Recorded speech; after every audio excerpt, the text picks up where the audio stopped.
Check check check check. Hi everyone, एक बार फटाफट से बता दो, एम आई ऑडिबल? सभी को क्लियरली आवाज सुनाई दे रही है? ऑडिबल और विजिबल मैं दिख रही हूँ सभी को? येस और नो? क्विकली एक बार let me know, quickly quickly everybody. Perfect perfect everyone, a very warm welcome to each and every one of you। स्वागत है आप सभी का। तो बोर्ड्स बहुत ज्यादा नजदीक आ गए हैं, तो मैंने सोचा कि क्यों ना लाइव आके पढ़ते हैं, राइट, ताकि आपको और मेरा साथ में जो है इंटरेक्शन भी बना रहे और एक रिविजन हो जाए, राइट। एनसीईआरटी तो मैं एक्सपेक्ट कर रही हूँ सभी ने पढ़ ही ली है। Now we are going to revise our chapters in one shot. जो पेंडिंग चैप्टर्स हैं उसको हम रिवाइज करेंगे। Clear everybody?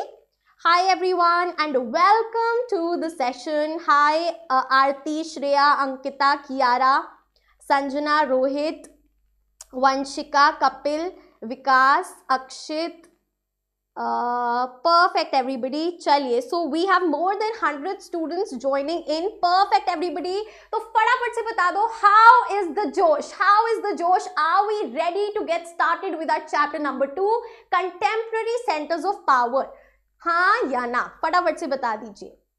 Okay, the जोश is high। Creative Club, Gagan, okay, Kiara, Tanishka, Vansh, Janvi, Kapil, Mayank.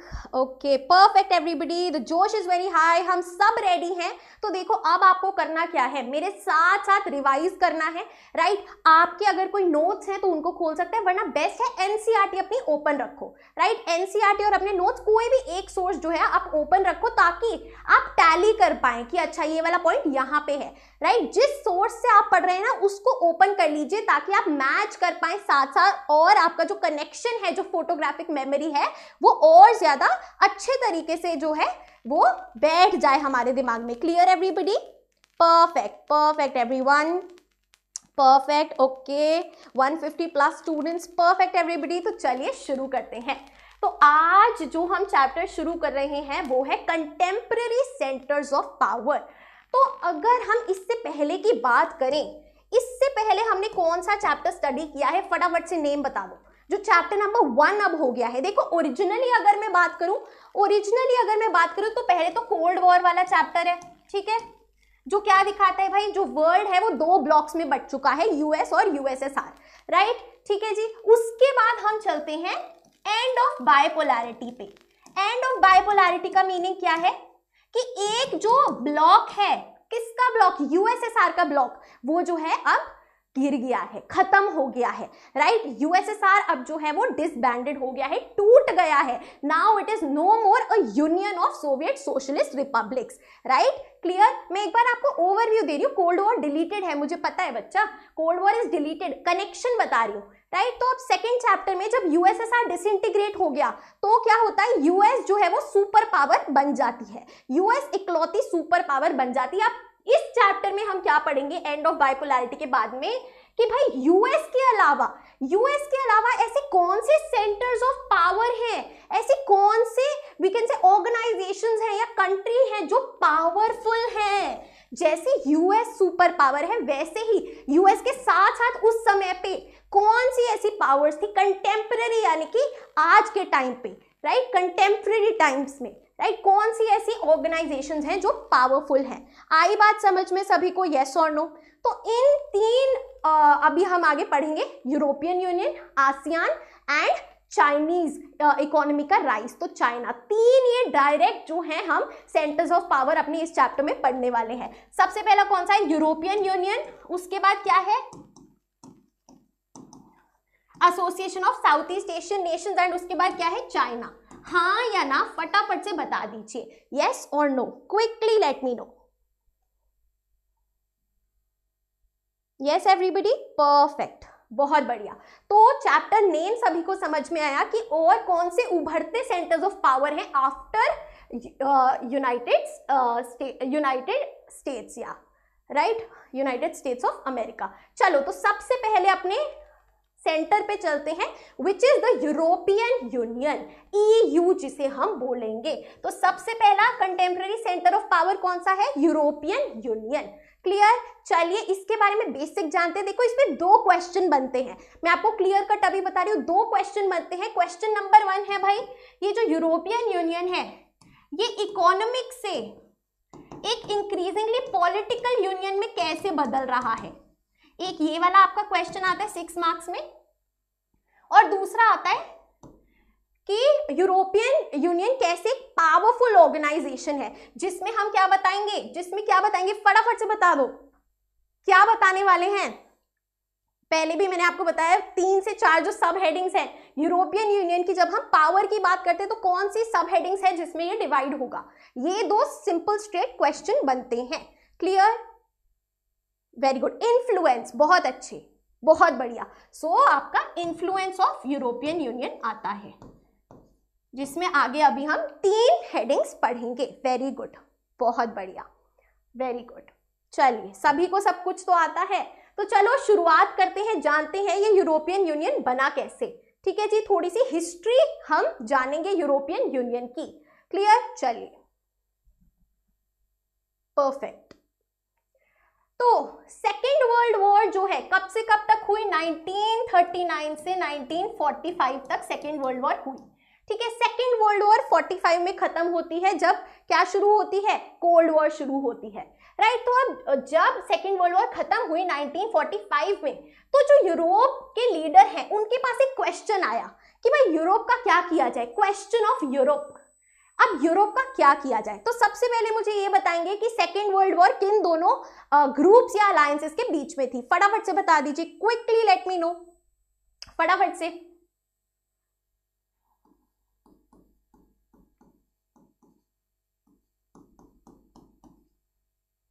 Quickly, very good. Allied and axis, right. Allied में कौन कौन थे भाई? अलाइड में कौन कौन थे? एक तो 2 सुपर पावर्स आपकी यूएस और यूएसएसआर, और साथ में वेरी गुड यूएसए यूएसएसआर, बहुत अच्छे।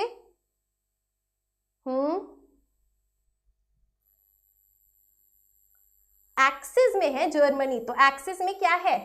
जर्मनी, इटली और जापान।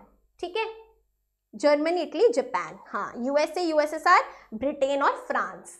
वेरी गुड, ये अलाइड थी। ठीक है, और ये एक्सिस थी, right.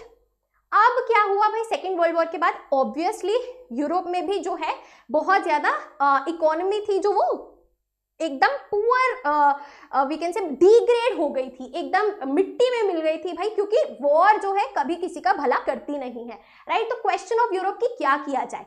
Second World War came to an end. It shattered many of the assumptions and structures on which the European states had based their relations.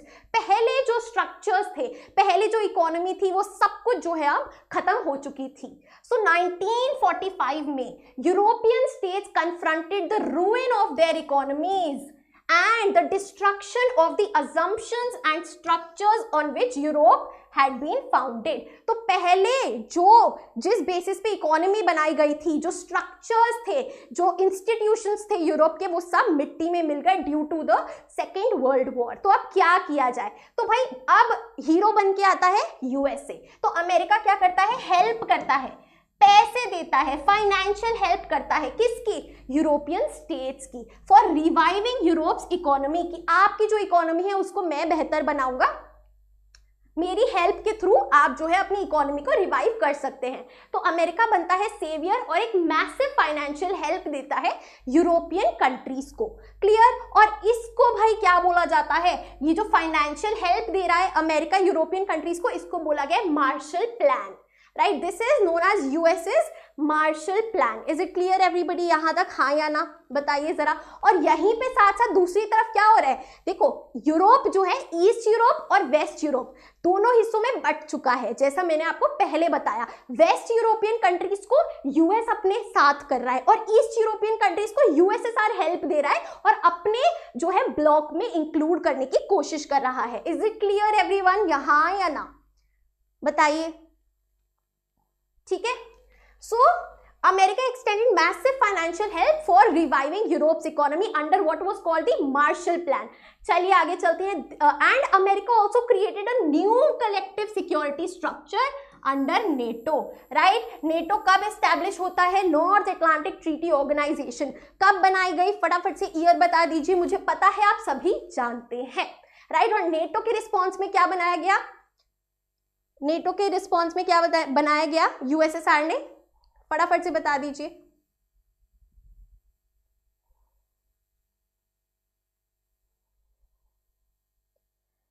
बहुत अच्छे,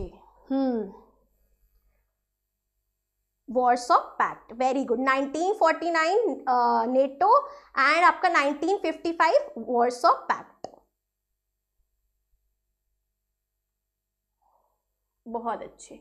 चलिए फिर 1948, अब क्या होता है? यहां से देखो थोड़ा सा ना ऑर्गेनाइजेशंस बन रही है, ये एवोल्यूशन हो रहा है धीरे धीरे, इससे चल के जो है आगे यूरोपियन यूनियन बनाया जाएगा।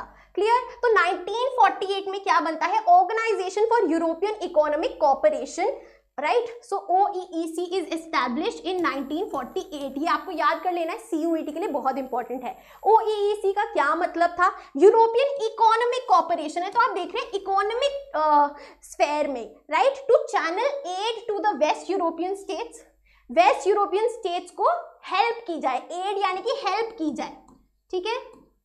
became a forum where the western European states began to cooperate on trade and economic issues। तो OEEC एक ऐसा प्लेटफॉर्म बन गया, एक ऐसा फोरम बन गया जहां साथ में वेस्ट यूरोपियन कंट्रीज आके ट्रेड रिलेटेड इश्यूज पे बात कर सकती है और कोऑपरेट कर सकती है। यहाँ पे वेस्ट यूरोपियन कंट्रीज क्यों बोल रहे हैं? बिकॉज यहाँ हम यूएस के साइड के अलाइज की बात कर रहे हैं, राइट। ईस्ट यूरोपियन कंट्रीज को कौन अपनी एड दे रहा था? USSR. Is it clear everyone? Yes और नो? फिर आगे चलते हैं, फटाफट से बता दीजिए, quickly let me know. Will the added topics come in the exam? Sample paper में तो जी नहीं है, 2023-24 वाले आप सैंपल पेपर में देखिए एडेड टॉपिक्स नहीं है। ऑल्सो सिलेबस में क्लियरली मेंशन्ड है कि भाई बोर्ड्स में नहीं एनालाइज किए जाएंगे, एडिशनल इंफॉर्मेशन के लिए है, right. For your batch it has been written, और अगर आप सैंपल पेपर देखेंगे तो उसमें नहीं है। क्लियर? परफेक्ट, बहुत अच्छे। आगे चलते हैं भाई, जिसको समझ नहीं आया एक बार बेसिक एनसीईआरटी रीडिंग करो, क्योंकि ये रिवीजन क्लास है, यहाँ पे मैं लाइन बाय लाइन तो नहीं समझा पाऊंगी ना 1 घंटे में। वन शॉट वीडियो में डोंट एक्सपेक्ट कि आपको एकदम से सब कुछ क्रिस्टल क्लियर हो जाएगा। अगर आपने ऑलरेडी पढ़ा हुआ है तो बिल्कुल हो जाएगा, लेकिन पढ़ा नहीं है तो दिक्कत आएगी, राइट। चलिए उसके बाद चलते हैं 1949 में क्या एस्टैब्लिश होता है? Council of Europe for political cooperation. तो अभी 48 में क्या हुआ था? इकोनॉमिक कोऑपरेशन के लिए OEEC बना था। अब 49 में काउंसिल ऑफ यूरोप बना है। ऐसे करके एक पूरी टेबल बना लीजिए, ताकि अगर पूछ लिया जाए क्रोनोलॉजिकल ऑर्डर में कि क्या पहले हुआ तो आपको पता हो, right. So process of economic integration of European capitalist countries proceeded step by step. अब क्या हुआ? पहले OEEC बना था, उसके बाद काउंसिल ऑफ यूरोप बना पॉलिटिकल कोऑपरेशन के लिए।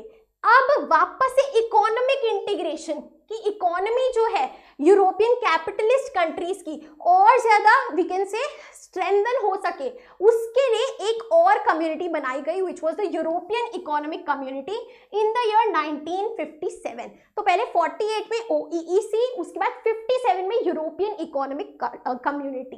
क्लियर है? ये पूरा आपको चार्ट बना लेना है ईयर्स के साथ साथ, 48, 49, 57, ठीक है। OEEC, council of Europe and European economic community. Clear everyone? Yes और नो? फटाफट से बता दें। चलिए, formation of European parliament gave this process a political dimension. पहले क्या पढ़ा? इकोनॉमिक कोऑपरेशन OEEC, फिर वापस से पॉलिटिकल एस्पेक्ट पढ़ा काउंसिल ऑफ यूरोप, वापस से क्या है? यूरोपियन इकोनॉमिक कम्युनिटी आई अपना इकोनॉमी के लिए। अब वापस से पॉलिटिकल आ गया, क्या? यूरोपियन पार्लियामेंट, ठीक है। फॉर्मेशन ऑफ यूरोपियन पार्लियामेंट, तो वापस से यहाँ पे यूरोपियन पार्लियामेंट लिख दे।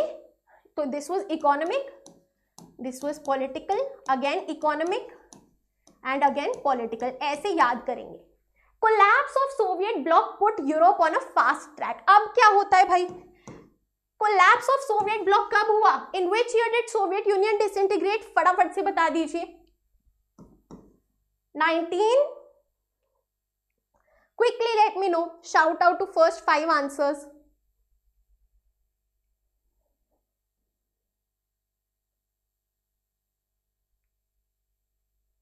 ओके सबसे पहले आंसर दिया है इशिका ने, धेनु ने, इंश्योरेंस फ्रेंड ने, श्रेया ने, rider Kumar official. Okay perfect everybody, बहुत अच्छे, परफेक्ट. चलो तो 1991 में क्या हुआ भाई, यूएसएसआर का डिसइंटीग्रेशन हुआ. तो यूरोप का ये जो इंटीग्रेशन है ये और ज्यादा स्मूथ हो गया, और ज्यादा फास्ट हो गया, और अगले ही साल क्या बना, यूरोपियन यूनियन बन गया. सो इन 1992 after the disintegration of USSR, हम ये याद रखेंगे यूएसएसआर 1991 में डिसइंटीग्रेट हुआ, 1992 में यूरोपियन यूनियन बन गया. ठीक है, सो 1992 में एस्टैब्लिशमेंट ऑफ यूरोपियन यूनियन हुआ. Clear, it has evolved. चलो इस पे बाद में चलेंगे, यहां पे चलते हैं पहले. यूरोपियन यूनियन बनने के बाद foundation laid for a common foreign and security policy, cooperation on justice and home affairs and the creation of a single currency. तो ये सब कुछ इंटीग्रेटेड है. अब यहाँ पे वो टर्म आती है जो मैंने बोला था कि आपका क्या बनेगा, क्वेश्चन बनेगा. So European Union has evolved over time from an economic union to an increasingly political one. Explain कीजिए. तो इसमें एक जो चीज है, अगर प्रोसेस पूछा जाए तो आप ये वाले स्टेप्स इंक्लूड कर सकते हैं, लेकिन वैसे हम बात करेंगे कि जो यूरोपियन यूनियन है it has started to act more as a nation state. जैसे कंट्री एक्ट करती है ना, वैसे यूरोपियन यूनियन ने एक्ट करना शुरू कर दिया है. इसीलिए ये पॉलिटिकल यूनियन की तरफ ज्यादा जा रहा है. राइट, कैसे भाई, एक कॉमन फॉरेन पॉलिसी है, कॉमन सिक्योरिटी पॉलिसी है. जो भी यूरोपियन यूनियन के मेंबर्स हैं उन सबकी सेम फॉरेन और सिक्योरिटी पॉलिसी है. फॉरेन पॉलिसी यानी कि और कंट्रीज के साथ कैसे रिलेशंस होने चाहिए, सिक्योरिटी पॉलिसी यानी कि अगर हमें कहीं बाहर से खतरा आए तो हम कैसे जो है रिस्पॉन्ड करेंगे. राइट, और भाई जस्टिस और होम अफेयर्स जैसे मैटर पे कॉपरेशन, जो भी कंट्रीज हैं यूरोपियन यूनियन में सेम तरीके से डील करती हैं इसके साथ. एंड सिंगल करेंसी कौन सी है यूरोप में, यूरोपियन यूनियन की कंट्रीज, सिंगल करेंसी कौन सी है, फटाफट से बता दीजिए. Quickly let me no. बहुत अच्छे, यूरो, बहुत अच्छे, बहुत बढ़िया. ये कहां से आउट ऑफ सिलेबस है भाई, ये तो सिलेबस में है. यहां पे देखिए यूरोपियन यूनियन का मैप. ओल्डर मेंबर्स आप देखेंगे वेस्ट यूरोप की तरफ है, जो यूएस के पास वाला यूरोप है वो ओल्डर मेंबर्स हैं. क्या देख सकते हैं हम, Portugal, Spain, France, Luxembourg, Italy, Germany, Belgium, ये तो हो गया यूनाइटेड किंगडम और आयरलैंड. राइट, ऑस्ट्रिया भी है. एक बार बताओ, ये बीच में ये कौन सी कंट्री रह गई है जो कि नहीं है पार्ट यूरोपियन यूनियन का, कौन सी कंट्री है ये, फटाफट से बताइए. नहीं, मैं गुस्सा नहीं हूं, मैं पढ़ाने आई हूं तो मैं पहले पढ़ाऊंगी, बातचीत बाद में करूंगी. ठीक है बच्चा, ये ब्रिटेन नहीं है, ब्रिटेन तो यहाँ है. ब्रिटेन का ब्रेग्जिट हो चुका है. हाँ, now Britain UK is no more a part of European union, वो तो जानते हैं. लेकिन ये है स्विट्जरलैंड, स्विट्जरलैंड नहीं है, आप देख सकते हैं, not a part of EU. Right, अब यहाँ पे न्यू मेंबर्स देखें. बच्चा आपको ना एमसीक्यू कह रही हूँ, 2 मार्क्स में पूछा जा सकता है कि यूरोपियन यूनियन के कोई भी 4 मेंबर्स बताइए, तो आपको पता होने चाहिए, न्यू मेंबर्स भी और ओल्ड मेंबर्स भी. राइट, न्यू मेंबर्स देखें, Romania, Bulgaria, Croatia, Slovenia, Hungary, Slovakia, चेक रिपब्लिक, पोलैंड, लिथुएनिया, लातविया और एस्टोनिया. क्लियर एवरीवन, हाँ या ना. ये क्या है, ये तीनों हैं बाल्टिक रिपब्लिक्स, जो पहले यूएसएसआर का हिस्सा थी, बाद में they wanted to become a part of the European union. Clear everybody, yes और नो, फटाफट से बताइए. बहुत अच्छे. इसे याद कैसे करें, बार बार देख के, बार बार जितनी बार चैप्टर खोलोगे, जितनी बार बुक खोलोगे ना, खुद ये जो इमेज है वो छप जाएगी दिमाग में. ठीक है, राइट, चलिए, परफेक्ट एवरीवन. किसी को कोई डाउट है तो पूछ सकता है क्विकली, फिर चलते हैं आगे.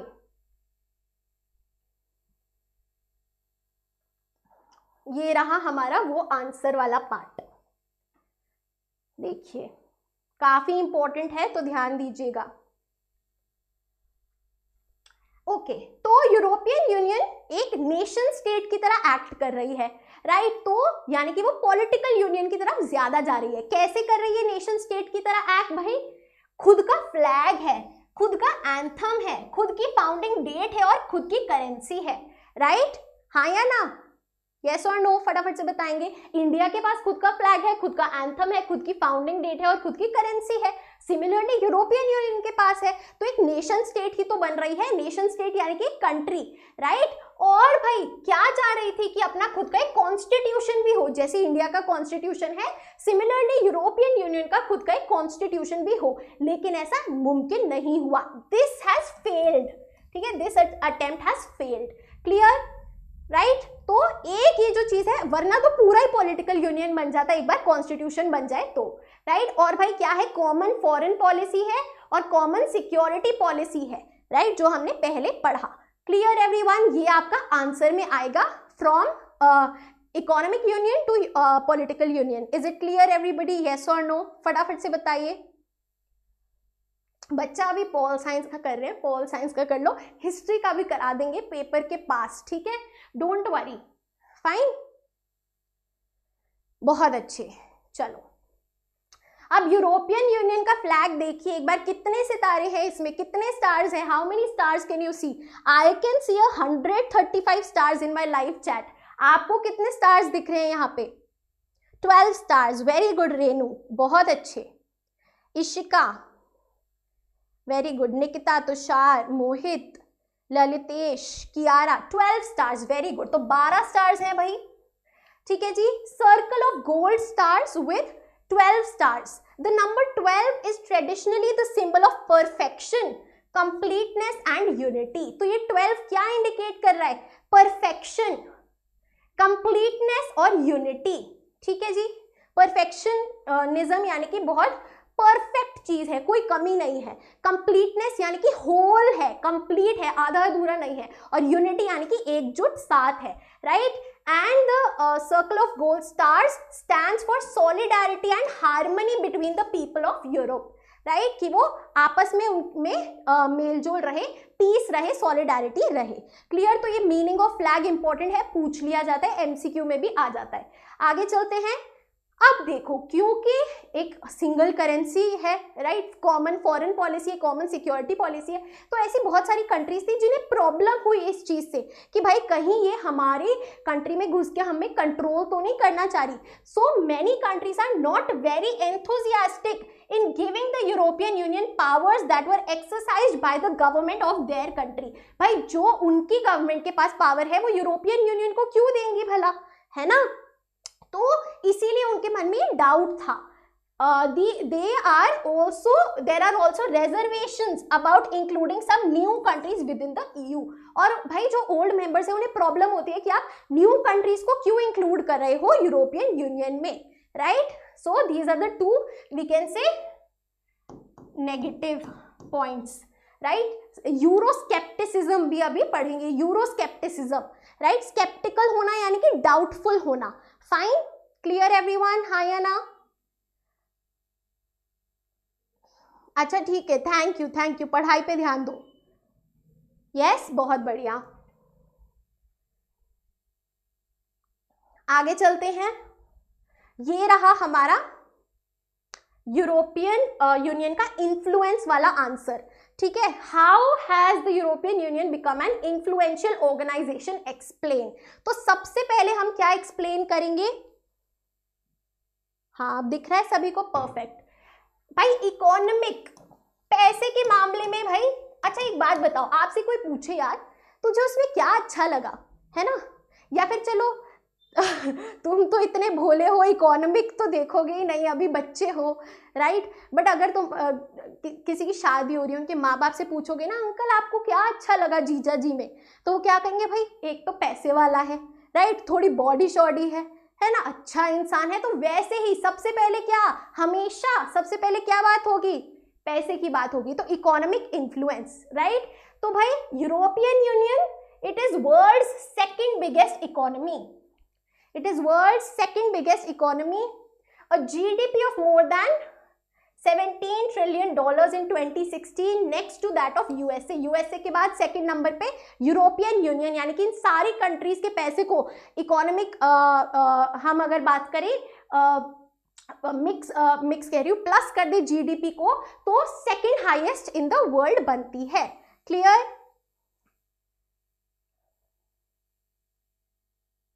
Perfect. Its economic power gives it influence over its closest neighbors as well as in Asia and Africa. तो भाई जो पैसे वाला है उसकी सब इज्जत करेंगे, राइट. आपके बगल में एक लॉयर है, राइट, नेबर जो है एक लॉयर भैया है, आप देखेंगे उनको सब राम राम श्याम श्याम करते हैं. तो सिमिलरली भाई यूरोपियन यूनियन इतना पावरफुल है तो उसके नेबर्स भी उसकी इज्जत करते हैं, राइट. इन्फ्लुएंस है, उसके पास एक पावर है अपॉन हिज नेबर्स, राइट. सो क्लोजेस्ट नेबर्स और एशिया और अफ्रीका सब जो है सबके ऊपर एक टाइट होल्ड है, इन्फ्लुएंस है यूरोप का, right. All and it allows it to be more assertive in trade disputes with the US and China. ज्यादा से है, ज्यादा भाई जिसके पास थोड़ा ज्यादा पैसा है उसकी सब सुनेंगे भी, उससे सब राय भी लेंगे, राइट. सो ज्यादा से है, ज्यादा असर्टिव है, यानी कि इट कैन वी कैन से जो है इंटरफेयर कर सकता है ट्रेड डिस्प्यूट्स में बिटवीन यूएस एंड चाइना. कौन? European union. Its share of world trade is much larger than that of United States. United States से ज्यादा जो ट्रेड कर रही है European union all over world में, काफी ज्यादा उसका शेयर है, right. Functions as an important block in international economic organizations. International economic organizations के दो एग्जाम्पल दे दो. कौन सी ऑर्गेनाइजेशंस है इंटरनेशनल अरीना में? फटाफट से बता दीजिए. Quickly let me no. बहुत बढ़िया.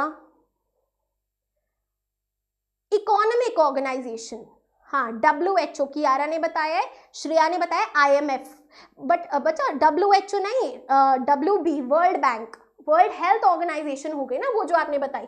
सो वर्ल्ड बैंक एंड IMF, ठीक है. तो these are the points for economic influence of European Union. Is it clear everybody? हाँ या ना? आगे चलें. पैसे की तो बहुत बात कर ली है हमने, देख लिया है भाई यूरोपियन यूनियन बहुत पैसे वाला इंसान है, ठीक है. चलो बहुत अच्छे, परफेक्ट. हाँ, वर्ल्ड ट्रेड ऑर्गेनाइजेशन, बहुत बढ़िया, बहुत अच्छे. चलिए आगे चलते हैं. अब चलते हैं पॉलिटिकल एंड डिप्लोमैटिक इन्फ्लुएंस. हमारा जो सेकंड पॉइंट है, पॉलिटिकल एंड डिप्लोमैटिक इन्फ्लुएंस. चलिए, France holds permanent seat in the United Nation Security council. United Nation Security council में केवल कितने परमानेंट मेंबर्स हैं? केवल 5 परमानेंट मेंबर्स हैं. तो इन P5 का एक जो मेंबर है वो क्या है? यूरोपियन यूनियन का मेंबर है, यानी कि फ्रांस. पहले 2 थे, ब्रिटेन अब नहीं है यूरोपियन यूनियन का पार्ट, ब्रेग्जिट हो चुका है, इस वजह से केवल फ्रांस हमने लिखा है. क्लियर? अब यूनाइटेड नेशन सिक्योरिटी काउंसिल में अगर कोई है परमानेंट मेंबर तो उसके पास क्या पावर आती है? फटाफट से बता दो, क्या वो पावर है, बताइए. और भाई यूनाइटेड नेशन सिक्योरिटी काउंसिल में 10 नॉन परमानेंट मेंबर होते हैं, उसमें से भी कई सारे जो हैं वो यूरोपियन यूनियन के मेंबर्स हैं. तो भाई यूरोपियन यूनियन के पास तो अच्छा खासा पॉलिटिकल इन्फ्लुएंस है. यूएन में तो भाई सिक्योरिटी काउंसिल में बहुत अच्छी रिप्रेजेंटेशन है ना.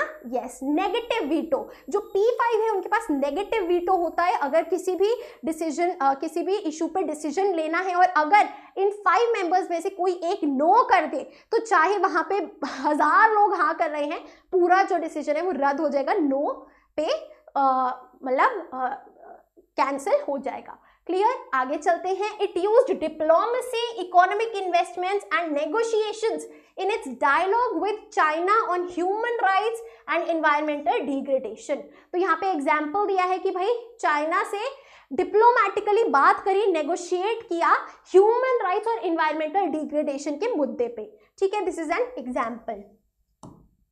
It has enabled the EU to influence some US policy. किसने? इट क्या है यहाँ पे? इट क्या है यहाँ पे? फटाफट से बता दो, quickly everybody. The representation in United Nation Security Council, right. भाई यूएस की पॉलिसीज को भी इन्फ्लुएंस करने की पावर, मौका मिला है, right. Example, position on Iran nuclear programme. जब यूएस ने ईरान में इन्वेजन किया था, इराक में हुआ था इन्वेजन, यहाँ पे ईरान के न्यूक्लियर प्रोग्राम की बात की जा रही है कि वहां पे भी काफी ज्यादा से था यूरोपियन यूनियन का। क्लियर एवरीबडी, हाँ या ना? फटाफट से बता दो। चलो अब थर्ड जो हमारा पॉइंट है वो है मिलिट्री इन्फ्लुएंस। ताकतवर कितना है भाई, बॉडी शॉडी होनी चाहिए ना। तो सिमिलरली यूरोपियन यूनियन के पास क्या आर्म्ड फोर्सेस हैं, राइट। तो European Unions combined armed forces are the second largest in the world. Number 1 पे तो भाई यूएस ही है, राइट। तो अगर हम आर्म्ड फोर्सेस की बात करें, आर्मी की बात करें, मिलिट्री पावर की बात करें, तो सेकंड नंबर पे है यूरोपियन यूनियन। ठीक है जी, perfect. Total spending on defence, भाई कितना खर्चा कर रहे हैं डिफेंस पे, राइट। कितने का प्रोटीन पाउडर ले रहे हैं, कितने की जिम की मेंबरशिप है। तो टोटल स्पेंडिंग ऑन डिफेंस भाई पूरे वर्ल्ड में नंबर 2 है, राइट। तो बड़ी अच्छी बात है, राइट। अगेन दूसरे नंबर पे आ गए। France has nuclear arsenals. अब भाई न्यूक्लियर पावर, भाई वाह, वेपन भी है। So France has nuclear arsenals of approximately 335 nuclear warheads. तो भाई यहाँ पे वैसे ब्रिटेन एंड फ्रांस था, ब्रिटेन हटा दिया है। सो फ्रांस एक न्यूक्लियर पावर है, ये हमारा थर्ड पॉइंट होगा। उसके बाद world second most important source of space and communication technology. भाई टेक्नोलॉजी में स्पेस और कम्युनिकेशन की जो टेक्नोलॉजी है उसमें भी नंबर 2 पे है। Clear everyone, these are your points for influence of European Union. पहला क्या है, इकोनॉमिक इन्फ्लुएंस, उसके अंदर 4 पॉइंट्स पढ़े, फिर पॉलिटिकल एंड डिप्लोमेटिक इन्फ्लुएंस और फिर military influence. Is it clear everyone, हाँ या ना? फटाफट से बता दीजिए, quickly let me no. Perfect.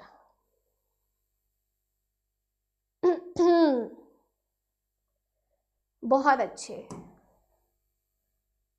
चलिए ओके। डिफरेंसेस विद ईयू की बात करते हैं। कई बार जैसे जो हमने वो नेगेटिव्स पढ़े ना, उसी के कॉन्टिन्यूएशन में है ये, कि कई बार वाद विवाद हुए हैं भाई विद इन यूरोपियन यूनियन। तो some member states have their own foreign relations and defence policies that are often at odds with each other. तो कुछ ऐसे भी कंट्रीज है, कुछ ऐसे भी मेंबर्स है यूरोपियन यूनियन के जिनकी खुद की ओन फॉरेन पॉलिसी है, ठीक है, ओन सिक्योरिटी पॉलिसी है खुद की, जो कि ऑपोजिट है यूरोपियन यूनियन वाली पॉलिसी से। तो ऐसा भी कई बार हुआ है। Britain's former prime minister Margaret Thatcher kept the UK out of the European market. Example दिया है भाई यूरोपियन मार्केट, अगर हम बात करें ट्रेड, जो एक सिंगल मार्केट यूरोप बनाना चाह रहा था, उससे ब्रिटेन को बाहर रखा है जो प्राइम मिनिस्टर थी मार्गरेट थैचर। अब तो खैर पूरा ही बाहर हो गया है, राइट। अनदर एग्जाम्पल देखेंगे, Denmark and Sweden have resisted यानी कि साइन नहीं करी है, रुके हुए हैं, the Maastricht treaty. Maastricht treaty क्या है? ये ट्रीटी जब साइन हुई तो यूरोपियन यूनियन एस्टैब्लिश हुआ, right. This is the treaty which led to the establishment of European Union. तो डेनमार्क और स्वीडन ने मना किया कि भाई हम साइन नहीं कर रहे हैं मैस्ट्रिच ट्रीटी को, एंड ना ही हम यूरो करेंसी को एक्सेप्ट कर रहे हैं, अडॉप्ट कर रहे हैं अपनी कंट्रीज में। क्लियर एवरीवन, हाँ या ना? फटाफट से बताएंगे, quickly let me no.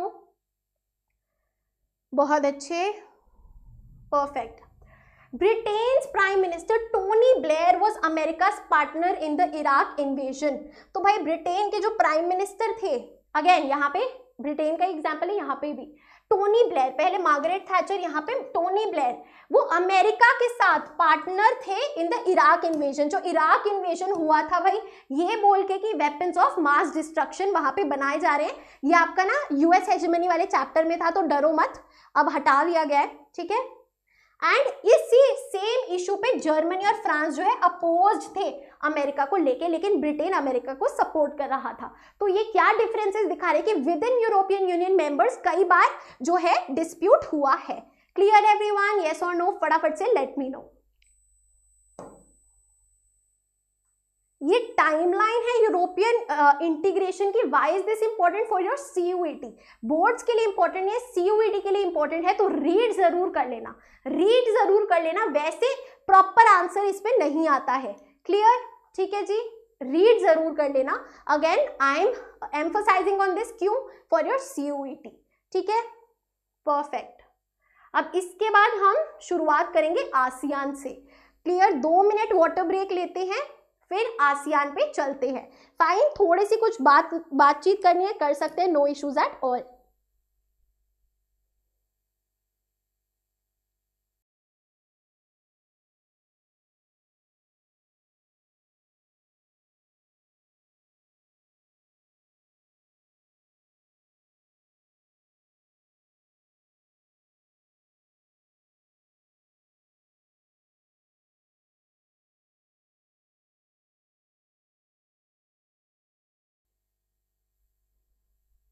Ma'am board में वर्ल्ड मैप आएगा क्या? तो मैंने जब पास्ट ईयर क्वेश्चंस एनालाइज किए थे तो एक पास्ट ईयर क्वेश्चन में वर्ल्ड मैप आया था, बहुत बेसिक था, तो पता जरूर होना चाहिए भाई इंडिया के नेबर्स कौन से हैं। चाइना कहाँ है आपका, म्यांमार कहाँ पे है, पाकिस्तान कहाँ पे, श्रीलंका कहाँ पे, बांग्लादेश कहाँ है। जो हमारा साउथ एशियन वाली कंट्रीज है उसी का आता है, उससे ज्यादा नहीं आता है। फाइन, ठीक है, क्लियर? Perfect everyone. यूरोस्केप्टिसिज्म क्या है? हाँ, यूरोस्केप्टिसिज्म ये है कि भाई जो फियर है कंट्रीज में, जो कई मेंबर्स है यूरोप में जो फियरफुल थे कि भाई हमें जो है यूरो अडॉप्ट नहीं करना है। यहाँ जो हमने पढ़ा ना, स्वीडन और डेनमार्क, यहाँ पे आता है यूरोस्केप्टिसिज्म टर्म, यूरोस्केप्टिसिज्म। ठीक है जी, that they resisted to the adoption of euro, कि उन्हें डर है, they are skeptical, doubtful कि भाई ये क्यों required है। ये बात है, केवल इतना ही है, nothing else। फाइन, चलिए आगे चलते हैं। अब आसियान पे, यार second centre of power. ASEAN की फुल फॉर्म क्या है? Association of South East Asian Nations. अब आपको एक बात ध्यान रखनी है कि साउथ एशिया और साउथ ईस्ट एशिया में बिल्कुल कंफ्यूज नहीं होना है। ठीक है, साउथ ईस्ट एशियन नेशंस है ये। साउथ एशिया में इंडिया आता है, साउथ ईस्ट एशिया में इंडिया नहीं आता है। ठीक है जी, चलिए तो पहले एक बार जो है आई विल, हाँ ये रहा हमारा मैप, देखिए जरा,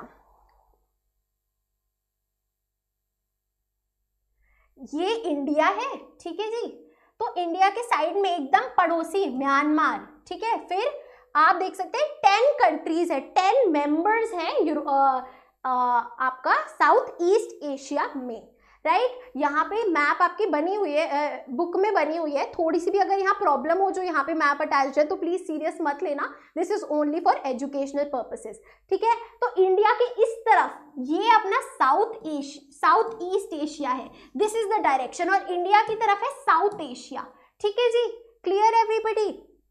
तो सारी ये कंट्रीज अभी हम बात करेंगे, मुझे ना यहाँ पास से ज्यादा दिख नहीं रहा है, that is the point. Indonesia है यहाँ पे, मलेशिया है, सिंगापुर है, थाईलैंड है, वियतनाम है, फिलीपींस है, चाइना, मंगोलिया, यहाँ पे ये सारा ईस्ट एशिया है।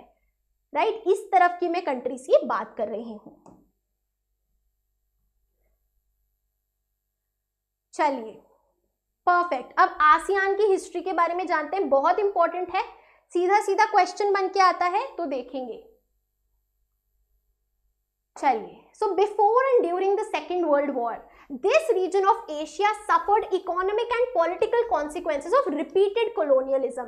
रिपीटेड कोलोनियलिज्म यानी कि जैसे इंडिया ब्रिटिश की कॉलोनी थी, राइट, कोई थर्ड कंट्री आके हम पे रूल कर रही थी, तो सिमिलरली साउथ ईस्ट एशियन जो नेशंस है वहां पे भी कोलोनियलिज्म था, कोई और कंट्री आके उन पे कंट्रोल कर रही थी। Right, clear, perfect. End of the war, अब भाई यहाँ पे देखेंगे जैसे इंडिया इंडिपेंडेंट हुई, इंडिया से कंपेयर करके चलो तभी समझ पाओगे। राइट, इंडिया इंडिपेंडेंट हुई कोलोनियलिज्म से, ब्रिटिश कॉलोनी थी पहले, फिर 1947 में हम आज़ाद हुए। सिमिलरली जब ये वाली कंट्रीज आज़ाद हुई तो काफ़ी सारी प्रॉब्लम्स आई, जैसे कि नेशन बिल्डिंग की, पावर्टी को कैसे हटाएं भाई, इकोनॉमिक बैकवर्डनेस को हम कैसे कम करें, डेवलप कैसे करें भाई, the pressure to align with one great power और another during the Cold War. और तीसरी एक प्रॉब्लम क्या थी भाई, क्योंकि ये सब 1945 के आसपास इंडिपेंडेंट हुई थी, तो क्या प्रेशर था कि भाई यूएसएसआर का ब्लॉक ज्वाइन करे या यूएस का ब्लॉक ज्वाइन करे। So this was another problem. तो ये प्रॉब्लम्स थी जो ये कंट्रीज फेस कर रही थी, राइट।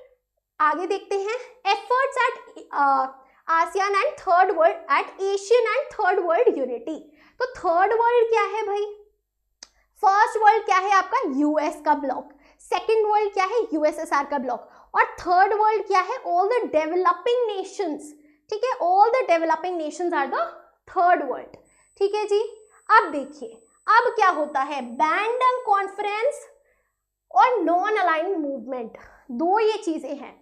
पहले हम जानेंगे नैम क्या है। ये जो प्रॉब्लम थी कि भाई हमें जब हम आजाद हो रहे हैं तो या तो यूएसए के ब्लॉक में जाना है या यूएसएसआर के ब्लॉक में जाना है, ये प्रॉब्लम के लिए एक थर्ड ऑप्शन आया कि आप किसी भी ब्लॉक को ज्वाइन ना करें, आप किसी भी यूएस या यूएसएसआर के ब्लॉक को ना ज्वाइन करें, अपना एक third non align movement NAM को ज्वाइन कर ले, ठीक है जी। This was the third option यहाँ पे इस प्रॉब्लम के लिए, ठीक है, परफेक्ट। बैंडंग कॉन्फ्रेंस क्या है, अभी इसकी बात करेंगे। Ineffective in establishing the conventions for informal cooperation and interaction। तो भाई ये जो दो चीजें हुई, इससे इनफॉर्मल कोऑपरेशन नहीं बन पाया। बैंडंग कॉन्फ्रेंस थी जिससे नैम की एस्टैब्लिशमेंट हुई, राइट। तो ये दो चीजें जो हैं इससे सारी कंट्रीज ना साथ में आके इनफॉर्मली कोऑपरेट नहीं कर पाई। इनफॉर्मल यानी कि एक होता है आपका क्लास ग्रुप जो कि फॉर्मल है, जिसमें भाई टीचर भी है, सारे अपडेट सारे, एक होता है आपका फ्रेंड्स का ग्रुप, वो इनफॉर्मल है। तो सिमिलरली इनफॉर्मल कोऑपरेशन और इंटरैक्शन के लिए ना क्या बनाया गया, आसियान बनाया गया। आई बात समझ में यहाँ तक, येस और नो फटाफट से बताएंगे, क्विकली लेट मी नो। यहां तक समझ में आया सब कुछ?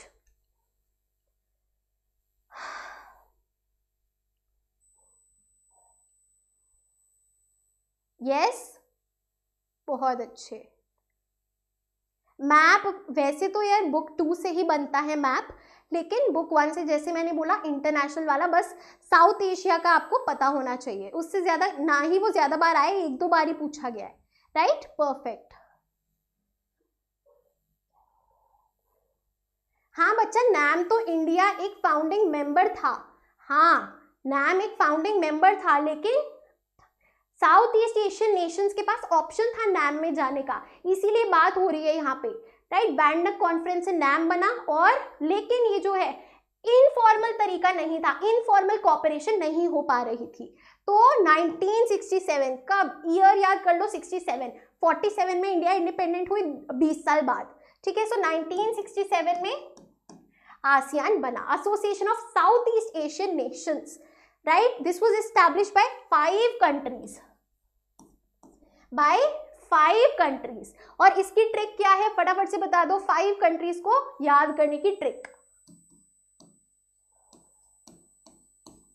पीएम सिट, ठीक है जी, फिलीपींस, राइट, मलेशिया, फिर आपका सिंगापुर, फिर आपका इंडोनेशिया और फिर आपका Thailand. PM sit 5 founding members of NAM, ठीक है, पीएम सिट, परफेक्ट, बहुत अच्छे, हाँ बहुत अच्छे।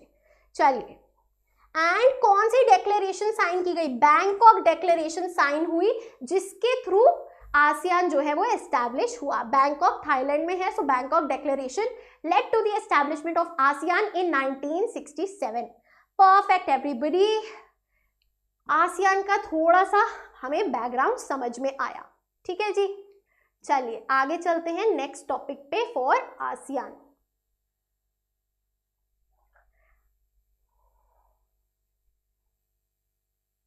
चलिए, ऑब्जेक्टिव ऑफ आसियान क्या है, 2 मार्कर्स में सीधा सीधा पूछा जाता है, 2 मार्क्स में।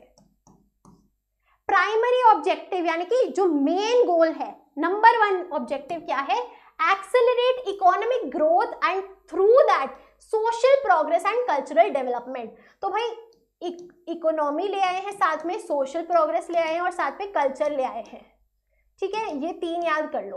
इकोनॉमिक ग्रोथ, इकोनॉमी बढ़े, ज्यादा जीडीपी हो, सोशल प्रोग्रेस, सोसाइटी प्रोग्रेस करे, राइट, तरक्की हो भाई, और कल्चरल डेवलपमेंट, जो कल्चर है और ज्यादा डेवलप हो और ज्यादा वेल नोन हो, राइट। एंड सेकेंड ऑब्जेक्टिव क्या है आसियान का?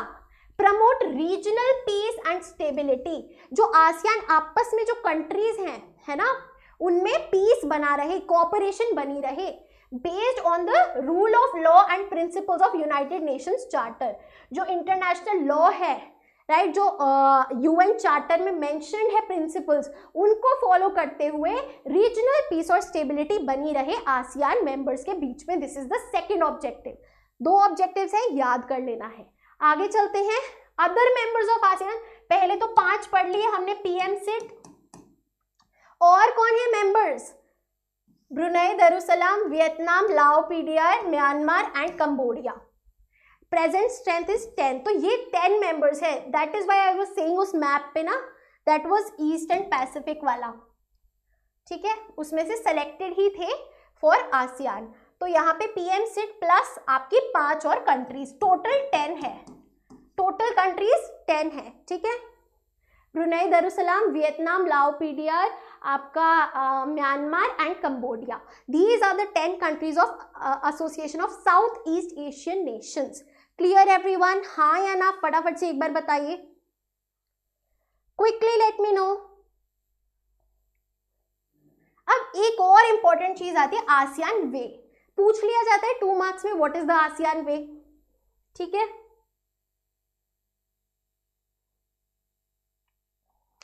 ASEAN members have celebrated the ASEAN way. ASEAN way क्या है भाई? आसियान तरीका क्या है? अ फॉर्म ऑफ इंटरैक्शन, एक तरीके का इंटरैक्शन, बातचीत, दैट इज इनफॉर्मल, जो कि इनफॉर्मल है, अपने पर्सनल फ्रेंड्स ग्रुप की तरह, नॉन कन्फ्रंटेशनिस्ट है, यानी कि एकदम यू नो फॉर्मल में क्या होता है, कन्फ्रंट कर रहे हो आप एक दूसरे को, आपको ये प्रॉब्लम है मुझसे, मुझे ये प्रॉब्लम है आपसे, ऐसे कन्फ्रंट नहीं करे, नॉन कन्फ्रंटेशनिस्ट, फ्रेंडली है एंड कोऑपरेटिव है, एक दूसरे से कोऑपरेट कर रहे हैं कि कैसे हम जो ये इशू है टैकल कर सकते हैं। सो आसियान में क्या है? एक तरीके का इंटरैक्शन है जो कि इनफॉर्मल है, नॉन कन्फ्रंटेशनिस्ट है और कोऑपरेटिव है, ठीक है। आईएनसी से याद कर लो, आईएनसी, ठीक है, informal, non confrontationist and cooperative. Clear everyone? हाँ या ना फटाफट से बताइए, क्विकली लेट मी नो। एंड national sovereignty is critical to the functioning of ASEAN. national sovereignty यानी कि सेल्फ गवर्नेंस, कोई और कंट्री आके हम पे जो है कंट्रोल नहीं कर सकती, राइट? हाँ या ना? राइट, आप जो है इतने हद तक इंटरफेयर करें, इससे ज्यादा इंटरफेरेंस हम अलाउ नहीं करें, because we are a sovereign nation, right? किसी एक्सटर्नल कंट्री या external we can say power को हम अथॉरिटी नहीं देते कि हमारे देश में आके जो है हम पे ही कंट्रोल करे या ज्यादा इंटरफेरेंस करे, राइट? परफेक्ट। 2003 वेरी इंपॉर्टेंट, यहां से आपका एक 6 मार्कर शुरू होता है, 6 मार्क्स शुरू होते हैं यहां से। What are the pillars of ASEAN and what are their objectives? क्या पिलर्स हैं आसियान के और क्या उनके ऑब्जेक्टिव हैं? 2003 में ये जो ऑब्जेक्टिव्स हैं इनको बढ़ाया गया, ब्रॉडन किया गया beyond the economic and social spheres. यहाँ इकोनॉमिक और सोशल की बात हो रही है, और कुछ लाया, ब्रॉडन किया 2003 में और आसियान कम्युनिटी एस्टैब्लिश करी। पिलर्स, कम्युनिटी एक ही बात है, 3 पिलर्स है, 3 कम्युनिटी है, जिसकी हम बात करेंगे। 6 मार्कर का ये आंसर है, राइट? क्या 3 कम्युनिटीज हैं? फटाफट से चैट में बता दो, quickly let me know, quickly everybody.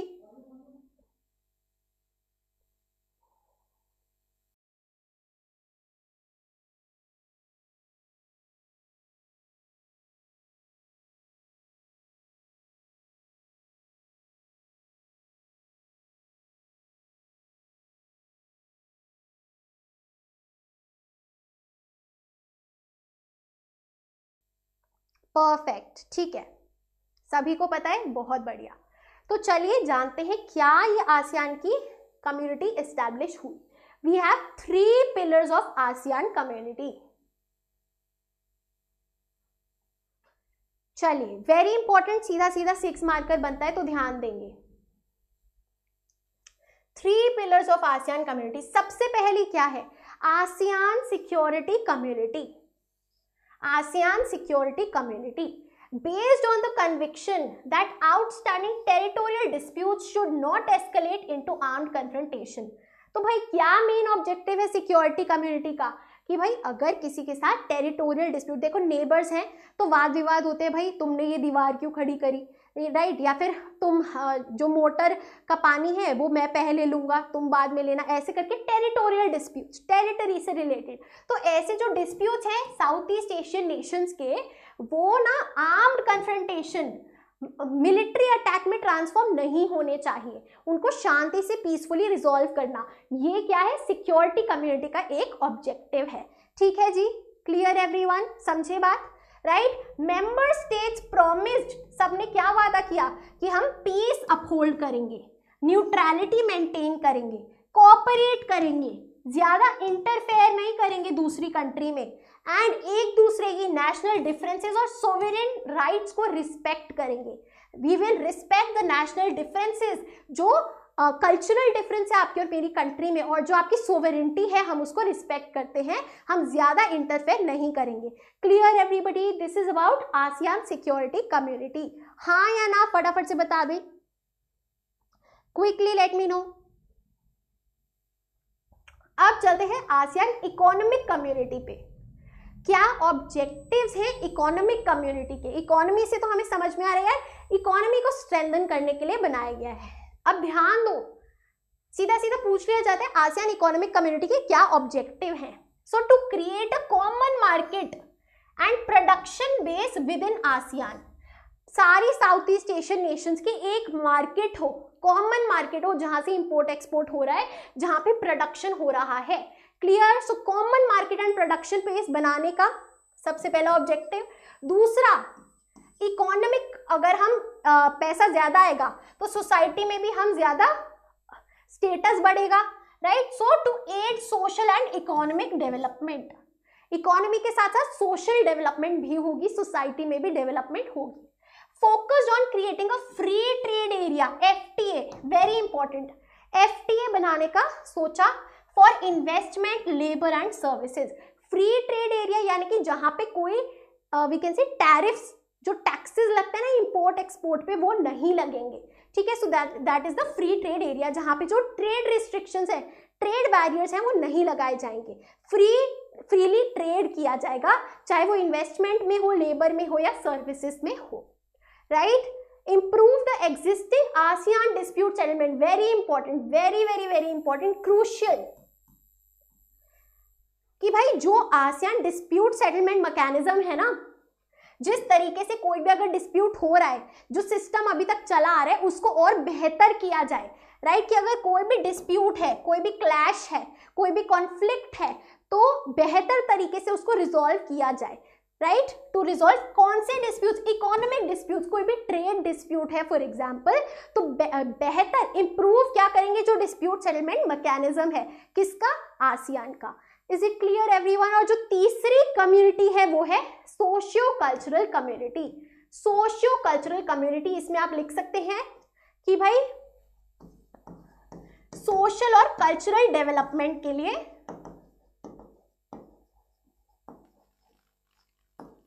Right बनाया गया है। Is it clear everyone? Yes और नो? बताइए जरा।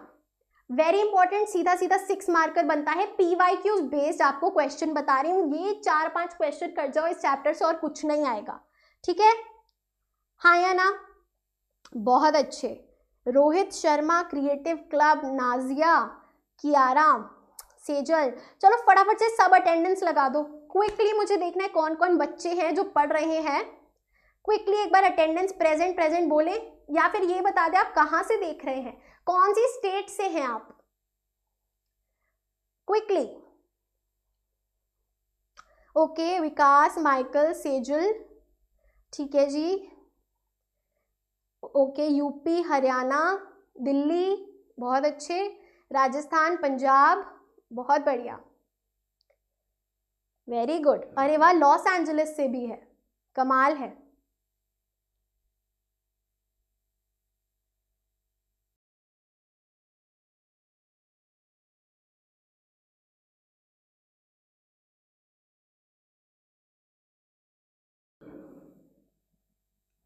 एक सेकेंड रुको।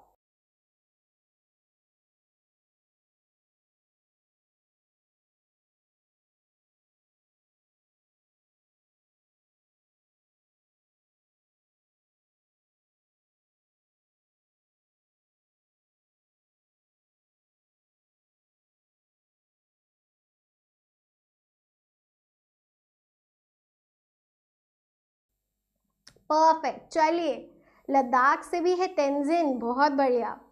हिमाचल प्रदेश आरती देहरादून से, ओके परफेक्ट एवरीवन, बहुत अच्छा लगा। पूरा ऑल ओवर इंडिया यार, हम कितनी आसानी से कनेक्ट कर सकते हैं यूट्यूब के थ्रू, अच्छा लगता है। तो ये हमारी 3 पिलर्स ऑफ आसियान कम्युनिटी है। अब चलते हैं 1994 में ARF एस्टैब्लिश किया गया, आसियान रीजनल फोरम। 1994 में, देखो ये 2003 में 3 कम्युनिटी बनाई, 1994 में ARF आसियान रीजनल फोरम बनाया गया।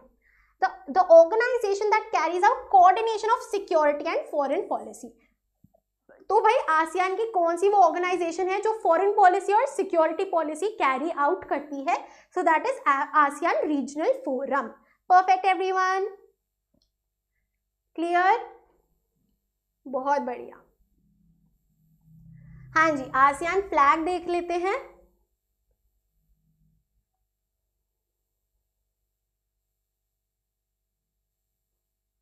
आसियान फ्लैग देखते हैं। सो 10 stocks of paddy, paddy rice को बोलते हैं, राइट?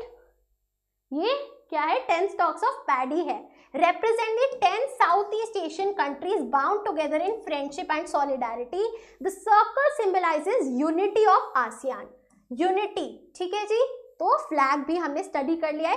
कंट्रीज यहां से है भाई, 1 2 3 4 5 6 7 8 9 एंड मुझे 10th नहीं दिख रही है, यहीं कहीं होगी, हाँ यहाँ पे, ठीक है जी। बुक में गिवन है, देख लेना, बुक में गिवन है, right? This is not a part of South east Asia, right? ठीक है जी, परफेक्ट। आगे चलते हैं। विजन 2020 क्या है? What is the vision 2020? I am from Delhi, I am from Delhi, I am from Delhi, thank you for asking. चलिए, सो विजन 2020 के लिए क्या विजन देखा था? Has defined an outward looking role. बच्चे ये 2 मार्क्स में पूछ लिया जाता है, 2 मार्क्स में पूछ लिया जाता है। सो विजन 2020 ने एक आउटवर्ड लुकिंग रोल बताया है आसियान के लिए इन द इंटरनेशनल कम्युनिटी, कि इंटरनेशनल कम्युनिटी में क्या चाहिए? आसियान रिप्रेजेंटेशन चाहता है, राइट? आउटवर्ड लुकिंग रोल चाहता है कि ज्यादा से ज्यादा पार्टिसिपेट करे, ठीक है, परफेक्ट।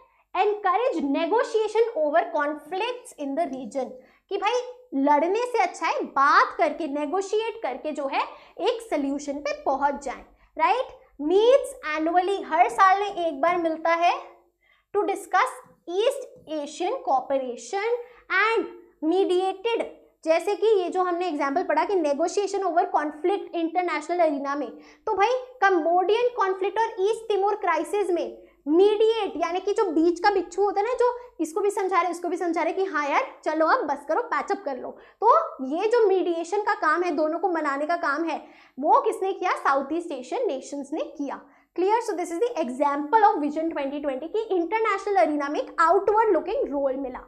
फाइन, परफेक्ट एवरीवन, आगे चलते हैं।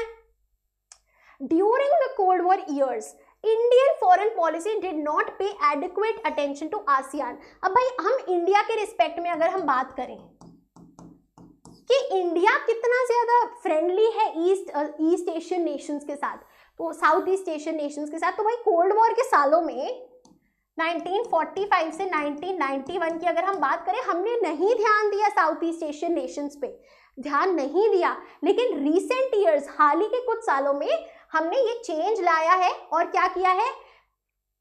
फॉरेन ट्रेड अग्रीमेंट साइन किए हैं। We have sign foreign trade agreements with 3 ASEAN member countries, Malaysia, Singapore and Thailand. तो मलेशिया, सिंगापुर और थाईलैंड के साथ हमने FTA साइन किया है।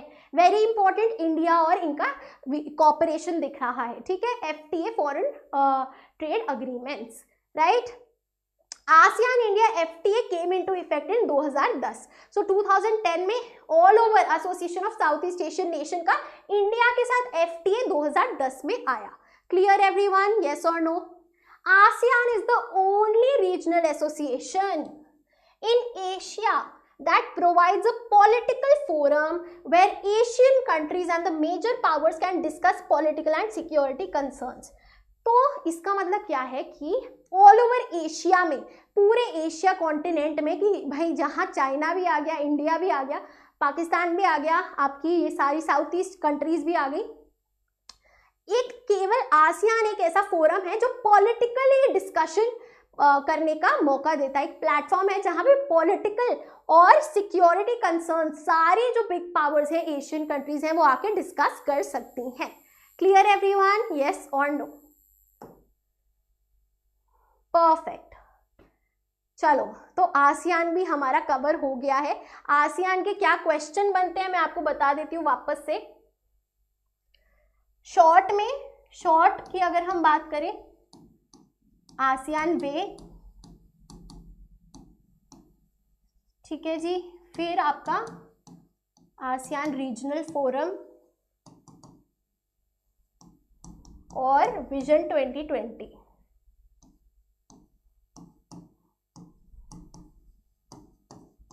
लॉन्ग में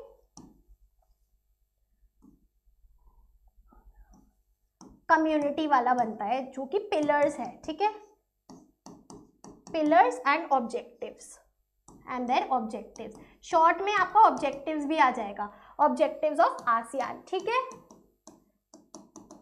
क्लियर एवरीवन, केवल इतना ही। Perfect.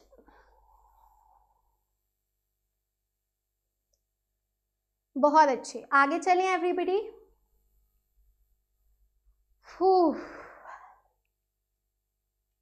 The rise of Chinese economy, very important, very very very crucial।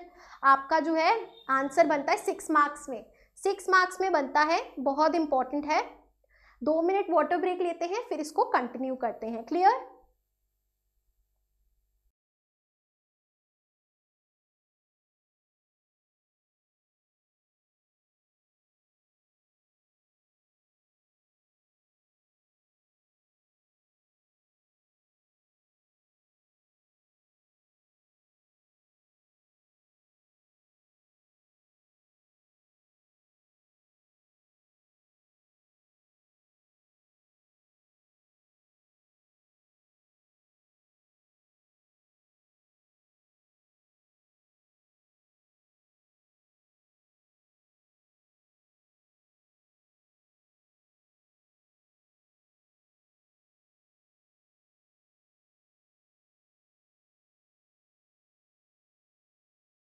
चलिए, हाँ, कार्टून बेस्ड क्वेश्चंस मैं करा दूंगी, टेंशन मत लो, PDF बना लिया है। ये हमारे जो रेगुलर क्लासेस है, इसके बाद मैं कार्टून क्वेश्चंस डाल दूंगी, डोंट वरी, ठीक है। चलिए, the rise of the Chinese economy. तो जो तीसरा सेंटर है पावर का वो है चाइना, ठीक है जी। चाइना के बारे में हम बात करने वाले हैं, कैसे वो जो है यार इतना सक्सेसफुल और इतनी इकोनॉमिकली डेवलप्ड कंट्री बन गई, राइट। चलिए,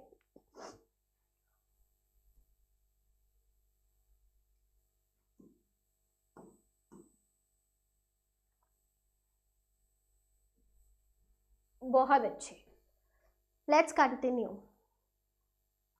1978 में जो है reforms began, being the fastest growing economy since then, it is projected to overtake the US as the world's largest economy by 2040। तो भाई ऐसा माना जा रहा है एनालाइज करके कि चाइना जो है US को ओवरटेक कर लेगा और वर्ल्ड की #1 economy, world's largest economy by 2040 बन जाएगा। ये एस्टिमेट किया जा रहा है जिस तरीके से चाइना की ग्रोथ हो रही है, ठीक है जी। Its economic integration into the region makes it the driver of East Asian growth। Economic integration का क्या मतलब है? ट्रेड, है ना। जो मेड इन चाइना प्रोडक्ट्स हर जगह फैले हुए हैं, ऐसे ही वो ईस्ट एशिया में भी हर एक कंट्री में बहुत ज्यादा इन्वॉल्वमेंट है इकोनॉमिक तरीके से, ट्रेड के थ्रू, राइट। इसीलिए वहां का लीडर इसे माना जाता है। गिव्स इनॉर्मस इन्फ्लुएंस इन रीजनल अफेयर्स, अपने आसपास वाली कंट्री में काफी ज्यादा इन्फ्लुएंस और पावर है किसके पास? चाइना के पास। स्ट्रेंथ्स ऑफ चाइना क्या है भाई? चाइना क्यों पावरफुल है? Economy, resources, population, land mass and regional location. अब इनको समझे तो जरा, इकोनॉमी तो हमने यहाँ पे देख ही लिया यार, है ना, फास्टेस्ट ग्रोइंग इकोनॉमी है, रिसोर्सेज भरपूर है, राइट। पॉपुलेशन तो भाई अब इंडिया ने सरपास कर दिया है, नंबर 2 पे आ गई है, लेकिन पॉपुलेशन, लेबर की कमी नहीं है, राइट। और लैंड मास, कितना बड़ा है China. China is a very big country in terms of its size, right. Regional location आप देखेंगे प्राइम लोकेशन है ना। And political influence, P5 permanent 5 में चाइना है ना, हाँ या ना, राइट। न्यूक्लियर पावर चाइना के पास है, जी हाँ, राइट। तो वो सारी क्या है? स्ट्रेंथ्स ऑफ चाइना है। अब यहां से बच्चा एवोल्यूशन शुरू होगा। पहले तो यहां हम समझेंगे चाइना का बैकग्राउंड है, ये बैकग्राउंड।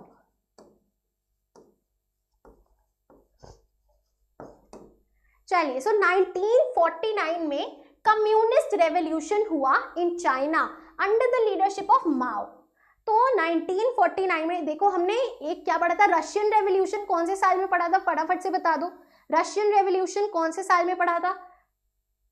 यहाँ 1949 याद रखेंगे, इंडिया के 2 साल बाद, ठीक है। 1949 में कम्युनिस्ट रेवोल्यूशन होता है चाइना में, जिससे जो है ये कंट्री बनती है। People's Republic of China was inception, यानी कि बनाई गई जो है वी कैन से शुरुआत हुई पीपल्स रिपब्लिक ऑफ चाइना की, ठीक है जी। पीपल्स रिपब्लिक ऑफ चाइना यानी कि चाइना, ठीक है। कम्युनिस्ट रेवोल्यूशन 1949 में जब हुआ, उसके तहत China People's Republic of China was formed, right. आगे चलते हैं।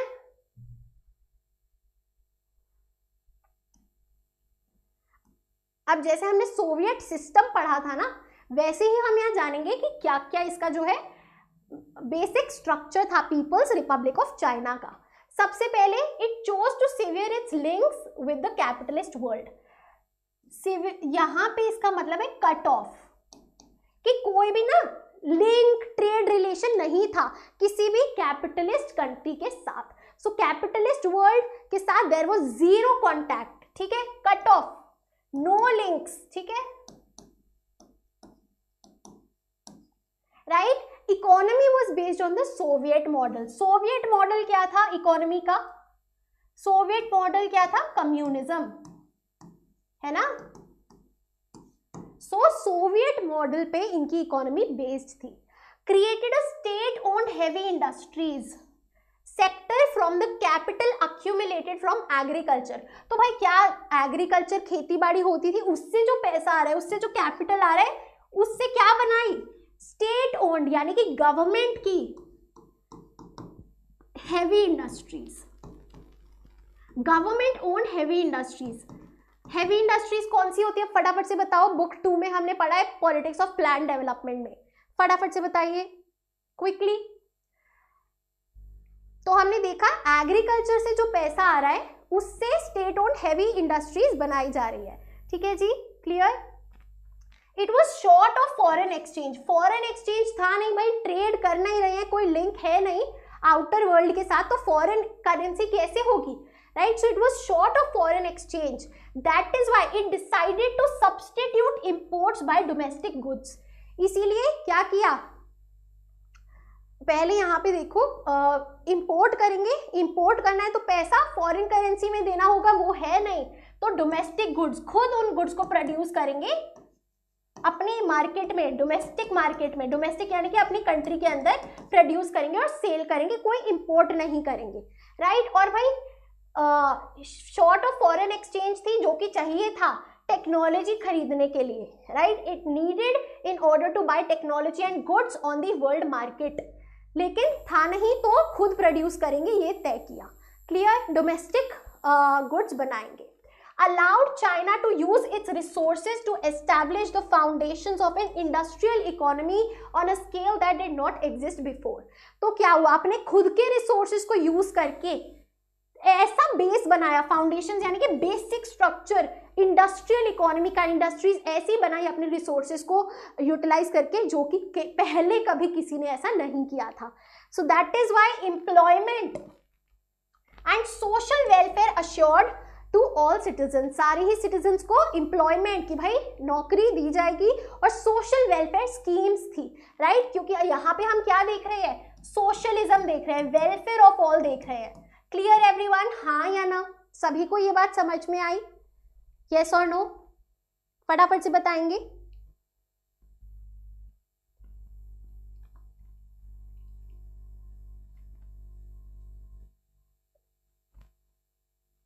आगे चलिए,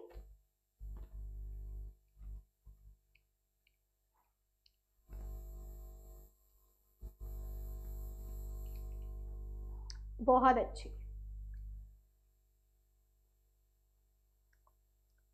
आगे देखिए।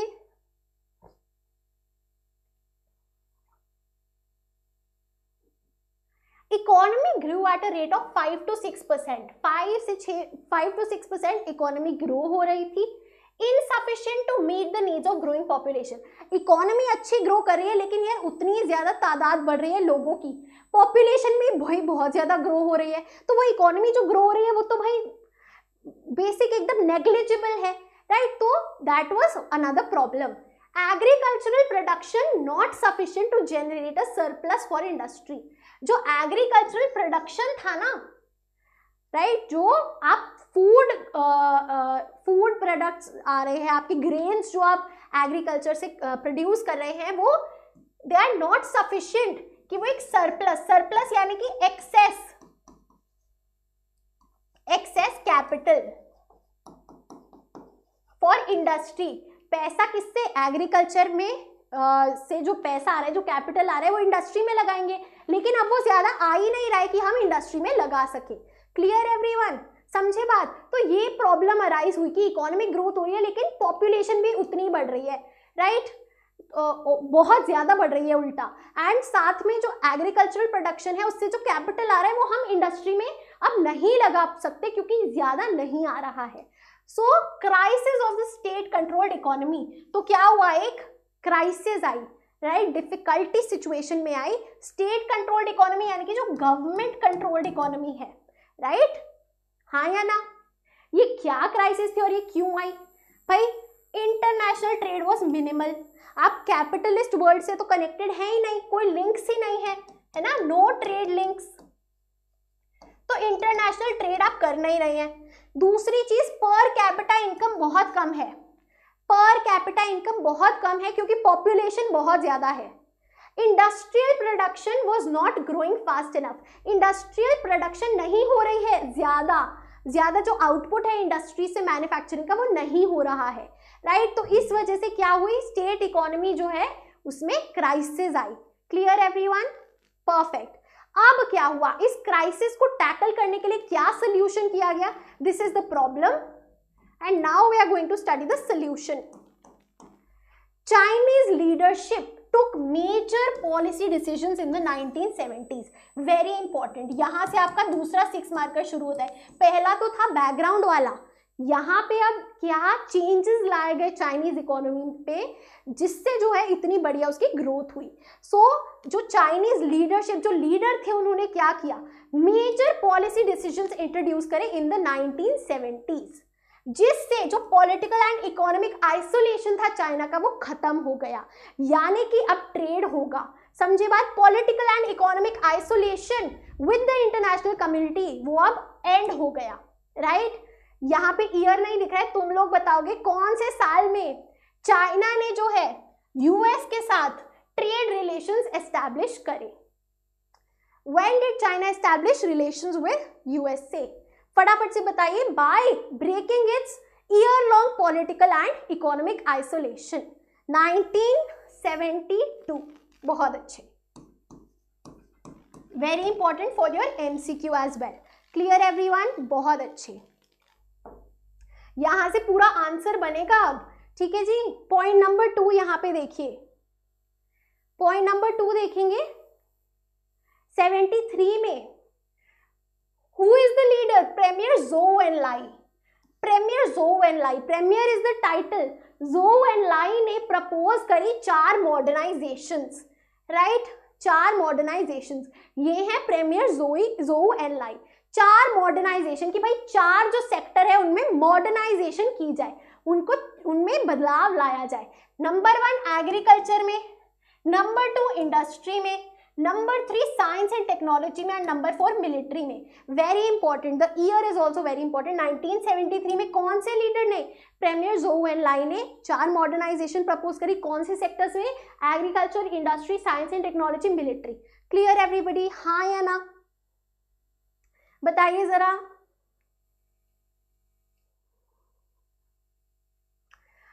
थर्ड पॉइंट देखिए, leader Deng Xiaoping announced the open door policy and economic reforms. Very important. Open door policy और economic reforms किसने एस्टैब्लिश करे? Leader Deng Xiaoping. यहाँ पे पिक्चर है, इसके तहत क्या है? Now China was open with all other countries. पहले यूएस के साथ रिलेशंस की बात करें, यहाँ पे ओपन डोर पॉलिसी यानी कि now trade was open with every other country, और इकोनॉमिक रिफॉर्म्स लाए गए। क्लियर? क्यों भाई? ताकि हायर प्रोडक्टिविटी हो इन्वेस्टमेंट में, कैपिटल और टेक्नोलॉजी फ्रॉम अब्रॉड, यानी कि लोग दूसरे देशों से चाइना में इन्वेस्ट करें, कैपिटल जिससे बढ़ेगा और टेक्नोलॉजी भी जिससे we can say from abroad आएगी, जनरेट होगी। Clear everyone? हाँ या ना? कैपिटल आएगा, कोई इन्वेस्ट कर रहा है भाई हमारी टेक्नोलॉजी में, हाँ या ना? तो वही बताया गया है। The leader and the year and the policy जो इनिशिएटिव है वो बहुत ज़्यादा इंपॉर्टेंट है। क्लियर? बहुत अच्छे। अब चलते हैं 1982। देखो अब क्या हुआ, यहाँ ध्यान दो जरा। शॉक थेरेपी में क्या हुआ था?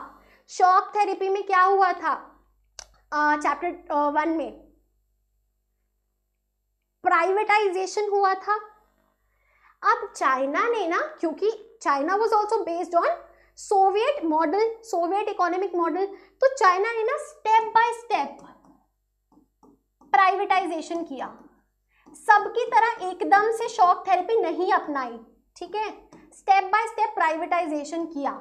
जैसे बाकियों ने शॉक थेरेपी अपनाई ना कि एकदम से सब कुछ जो है भाई सेल करने लगे, वैसा चाइना ने नहीं किया।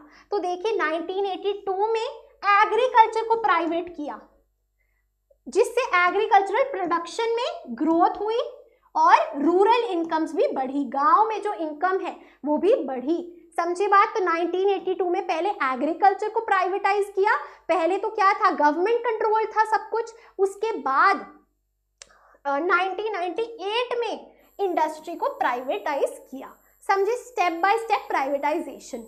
क्लियर? तो यहाँ पे देखा हमने एग्रीकल्चरल प्रोडक्शन बढ़ा, ज़्यादा आपका जो है फूड ग्रेन्स होंगे, प्रोड्यूस ज़्यादा करोगे तो ज़्यादा इनकम मिलेगी, तो उससे रूरल इनकम भी बढ़ी। हाई पर्सनल सेविंग्स, भाई इनकम बढ़ रही है तो सेविंग्स भी बढ़ेंगे रूरल इकोनॉमी में, जिससे रूरल इंडस्ट्री में बहुत ज़्यादा ग्रोथ हुई। Clear? So this is the पूरा आपको इम्पैक्ट बता दिया है एक पॉलिसी डिसीजन का। फिर 1998 में प्राइवेटाइजेशन ऑफ इंडस्ट्री होता है। ट्रेड बैरियर्स को हटा दिया गया, जो भी टैरिफ्स हैं, जो भी कोटाज हैं, टैरिफ्स यानी कि जो टैक्स लगता है इंपोर्ट पे, कोटा यानी कि क्वांटिटी कि भाई इससे ज्यादा नहीं आनी चाहिए, उस पे जो सारे ट्रेड बैरियर्स है वो हटा दिए गए, लेकिन केवल स्पेशल इकोनॉमिक जोन्स पे। स्पेशल इकोनॉमिक जोन कहाँ है? जैसे वहां पे फ्री ट्रेड एरिया पड़ा था आसियान में, यहाँ पे स्पेशल इकोनॉमिक जोन है जहां पे कोई ट्रेड बैरियर्स नहीं है। Clear everyone? हाँ या ना? फटाफट से बताइए क्विकली। एंड फाइनली कौन से साल में, फटाफट से बता दो, चाइना जो है वर्ल्ड ट्रेड ऑर्गेनाइजेशन को वी कैन से एक मेंबर बन जाती है, right? So China's accession to the World Trade Organization, China join कर लेती है वर्ल्ड ट्रेड ऑर्गेनाइजेशन को इन द ईयर, फटाफट से बताइए, 2001।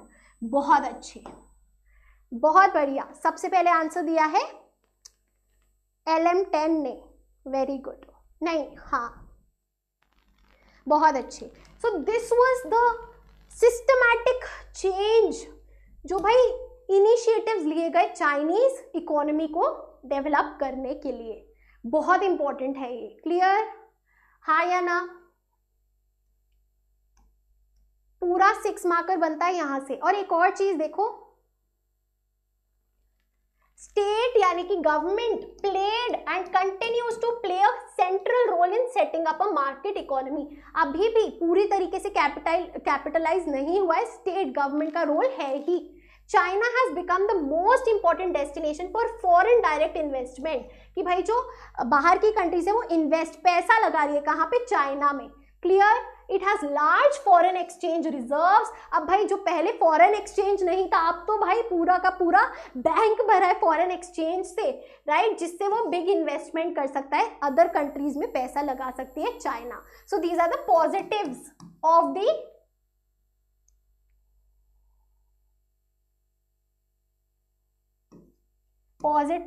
The initiatives. अब यहाँ पे इतनी ज्यादा तारीफ कर ली है तो क्या करेंगे? हमेशा की तरह बुराई करेंगे, है ना?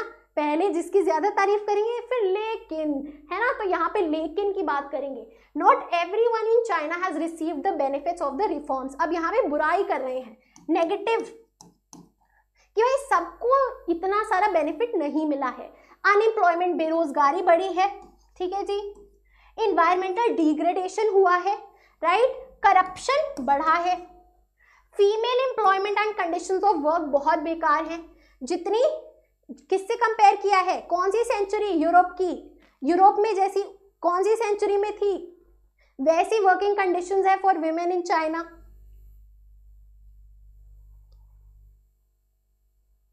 बताइए।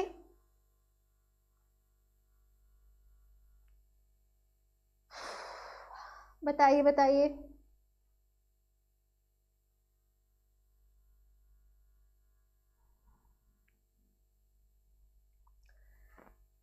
एटीन्थ टू 19th सेंचुरीज, बहुत अच्छे, यूरोप से कंपेयर किया है। Rise in economic inequality between rural and urban residents. तो भाई राइज इन इकोनॉमिक इनइक्वालिटी यानी कि इक्विटेबल नहीं है, जो इकोनॉमिक बेनिफिट है वो सबको एक जैसा नहीं मिला है। इनइक्वालिटी है इनकम में रूरल और अर्बन रेसिडेंट्स में। क्लियर? और जो कोस्टल एरिया और जो प्रोविंसेस एरिया है और रूरल और अर्बन लैंड में इकोनॉमिक इनइक्वालिटी है, यानी कि all of them are not enjoying the same benefit of these policies. Clear everyone? हाँ या ना? परफेक्ट।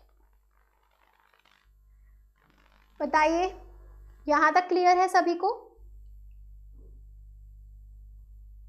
बहुत अच्छे। अब यहां पे एक और जो आंसर बनता है,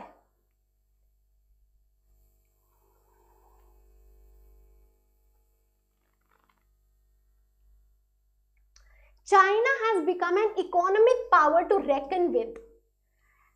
यानी कि भाई चाइना जो है बहुत ज्यादा बड़े लेवल पे उसकी जो इकोनॉमी है वो ग्रो कर रही है और बहुत ज्यादा बड़ी एक we can say super power बन गई है। Integration of China's economy and the interdependencies has enabled China to have considerable influence with its trade partners. जो जिनके साथ ट्रेड करती है चाइना, उनके ऊपर काफी ज्यादा इन्फ्लुएंस है चाइना का, राइट? ऐसा क्यों है? क्योंकि बहुत ज्यादा ट्रेड करती है आसपास सारी कंट्रीज के साथ, और वो जो कंट्रीज है वो इंटरडिपेंडेंट है चाइना के प्रोडक्ट्स पे। इसीलिए चाइना के पास क्या है? पावर है, इन्फ्लुएंस है उनको अपने अकॉर्डिंग नचाने का, ठीक है, राइट? चलिए, so its outstanding issues with Japan, US, ASEAN and Russia have been tempered by economic considerations. अब भाई चाइना के जो इश्यूज थे, डिस्प्यूट्स थे जापान के साथ, यूएस के साथ, आसियान के साथ, रशिया के साथ, उनको क्या किया? Economic considerations, we can say capital investment या इकोनॉमिक मीन्स से जो है टाल दिया या फिर उनको वी कैन से मना लिया। तो वो जो इश्यूज हैं वो स्टैंड स्टिल पे चले गए। It has contributed to the stability of ASEAN economies after 1997 financial crisis. तो आसियान में 1997 में फाइनेंशियल क्राइसिस हुई थी, तो किसने हेल्प करी थी?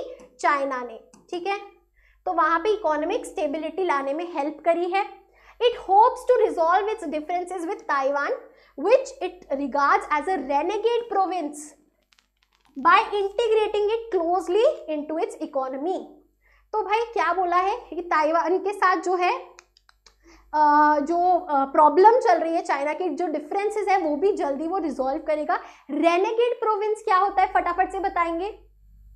रेनेगेड प्रोविंस कि भाई चाइना जो है वो क्या मानता है कि ये मेरे ही लैंड का हिस्सा है, मेरे ही अंडर आता है, राइट. लेकिन ऐसा नहीं है.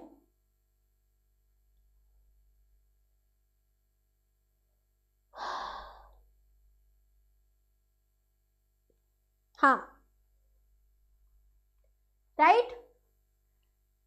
लेकिन it has said that yes I am going to resolve my differences and Taiwan के साथ भी जो है क्लोज इंटीग्रेशन करेंगे, ट्रेड करेंगे.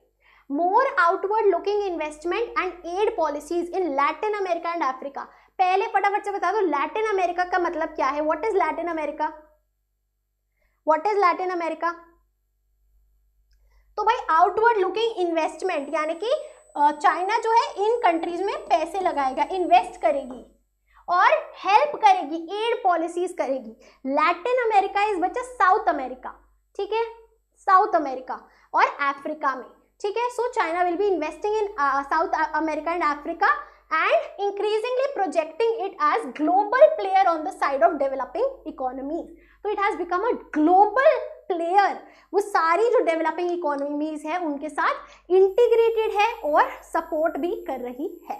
क्लियर एवरीबडी, हाँ या ना, बताएंगे जरा, बताइए क्विकली.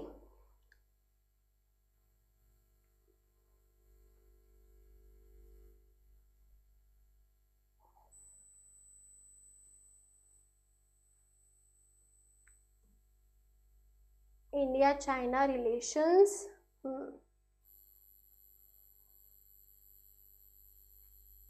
ये एडिट टॉपिक्स हैं, स्क्रीनशॉट ले लेना इनका.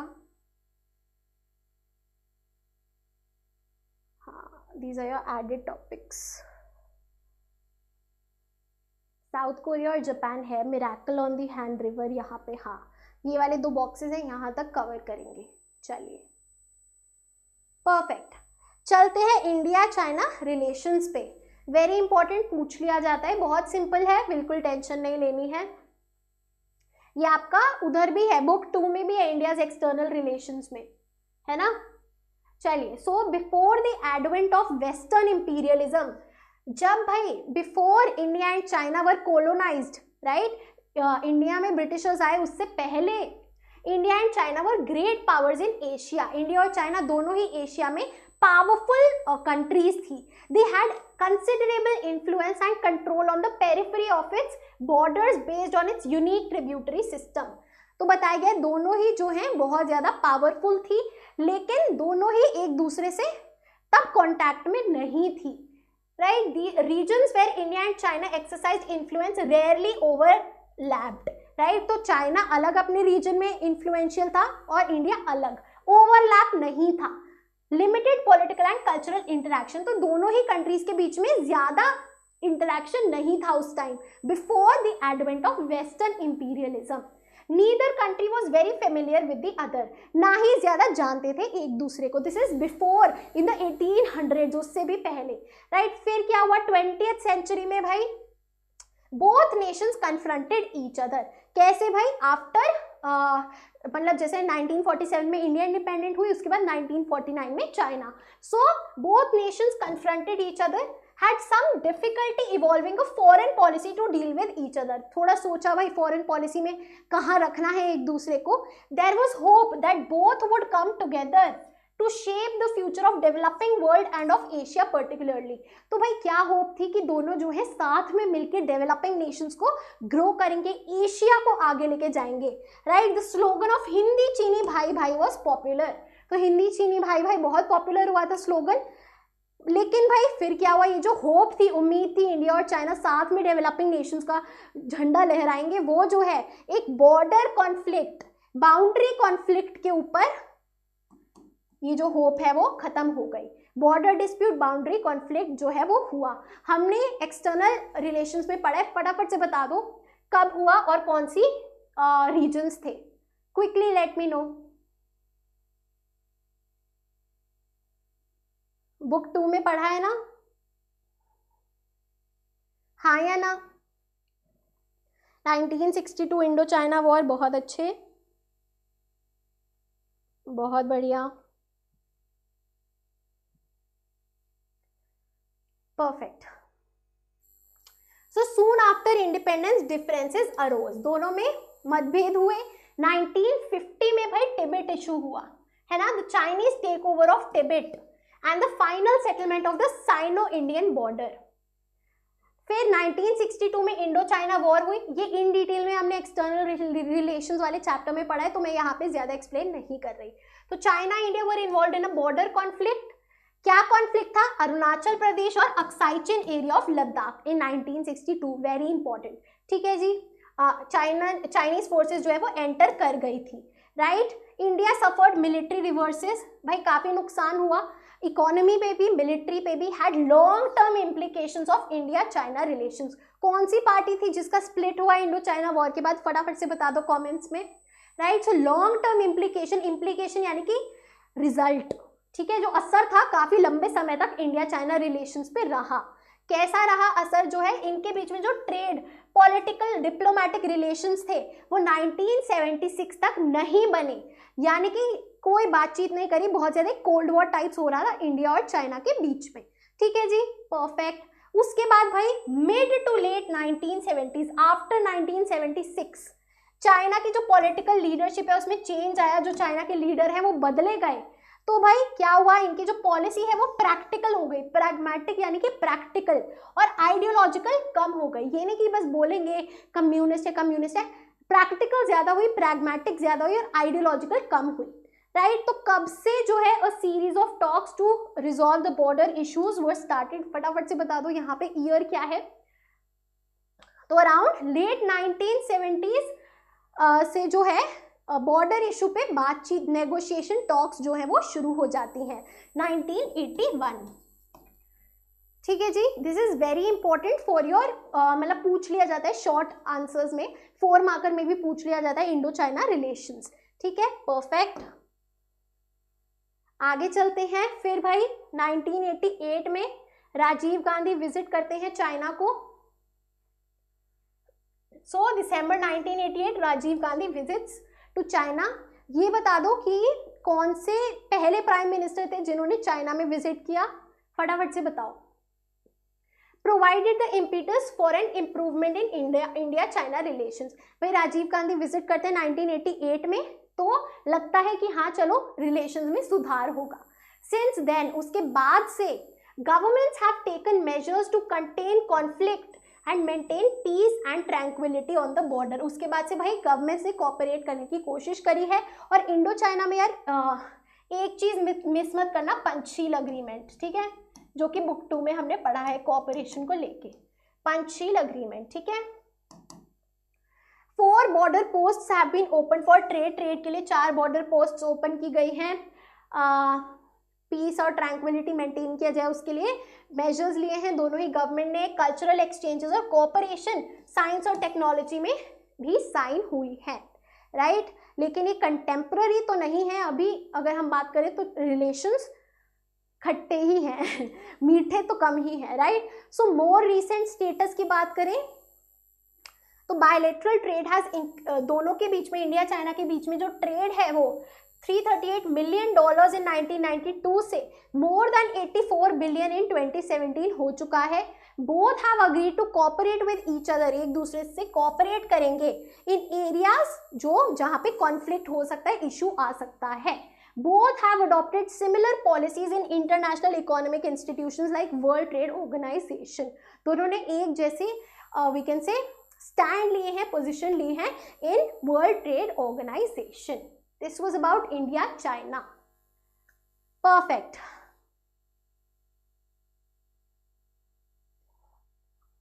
और ज्यादा यहाँ पे we are talking about cooperation. 1998 में इंडिया ने जब न्यूक्लियर टेस्ट करे तो justified on the grounds of a threat from China, तो हमने बोला भाई हमें चाइना से खतरा है, राइट। हमने वैसे तो बोला ये पीसफुल पर्पसेस के लिए हम न्यूक्लियर टेस्ट करेंगे, राइट। तो ये बोला कि भाई चाइना से थ्रेट है इसलिए न्यूक्लियर टेस्ट कंडक्ट करें 1998 में, लेकिन इससे जो है ग्रेटर इंटरैक्शन नहीं रुका, कोऑपरेशन जारी रही इंडिया और चाइना के बीच में, ठीक है। So China here was seen as contributing to build up for Pakistan nuclear program, कि भाई अब चाइना पाकिस्तान तो हमने देखा ही है हमेशा से क्लोज रहे हैं, सो यहाँ पे वी वर स्केप्टिकल, डाउटफुल कि भाई पाकिस्तान न्यूक्लियर प्रोग्राम में जो है चाइना सपोर्ट कर रही है। Its military relations with Bangladesh and Myanmar were viewed as hostile to Indian interest in South Asia, कि भाई अगर चाइना हमारे नेबर से क्लोज हो जाएगी, हमारे जो नेबर्स हैं, हमारे जो बेस्ट फ्रेंड्स हैं, वो हमारे दुश्मन के बेस्ट फ्रेंड बन जाएंगे तो हमें ही काटेंगे ना आके, वही बात हो गई, क्लियर है। सो ये कोऑपरेशन के बारे में बताया और ये न्यूक्लियर टेस्ट जो इंडिया ने करे उसको जस्टिफाई करने के लिए यहाँ पे रीजन दिया है और कुछ नहीं है, टेंशन मत लो, ठीक है जी। The talks to resolve the boundary question have continued without interruption, भाई बातचीत चल रही है, क्या किया जाए, किसके पास कितना एरिया है। Indian and Chinese leaders and officials visit Beijing and new Delhi with greater frequency, तो भाई जो उनके लीडर्स हैं, इंडियन लीडर्स और चाइनीज लीडर्स विजिट करते हैं, ऐसा बताया गया है फॉर कोऑपरेशन। और मिलिट्री टू मिलिट्री कोऑपरेशन भी इंक्रीज हो रही है। मिलिट्री टू मिलिट्री कोऑपरेशन में क्या आता है जो हमने सिक्योरिटी चैप्टर में पढ़ा है, फटाफट से बता दो, कौन सा मेजर पढ़ा है हमने मिलिट्री टू मिलिट्री कोऑपरेशन में, क्विकली लेट मी नो, फटाफट से।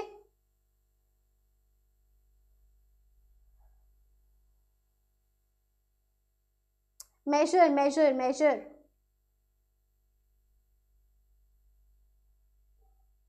बच्चा एंड ऑफ बाइपोलैरिटी बना चुके हैं, उसको देख लो।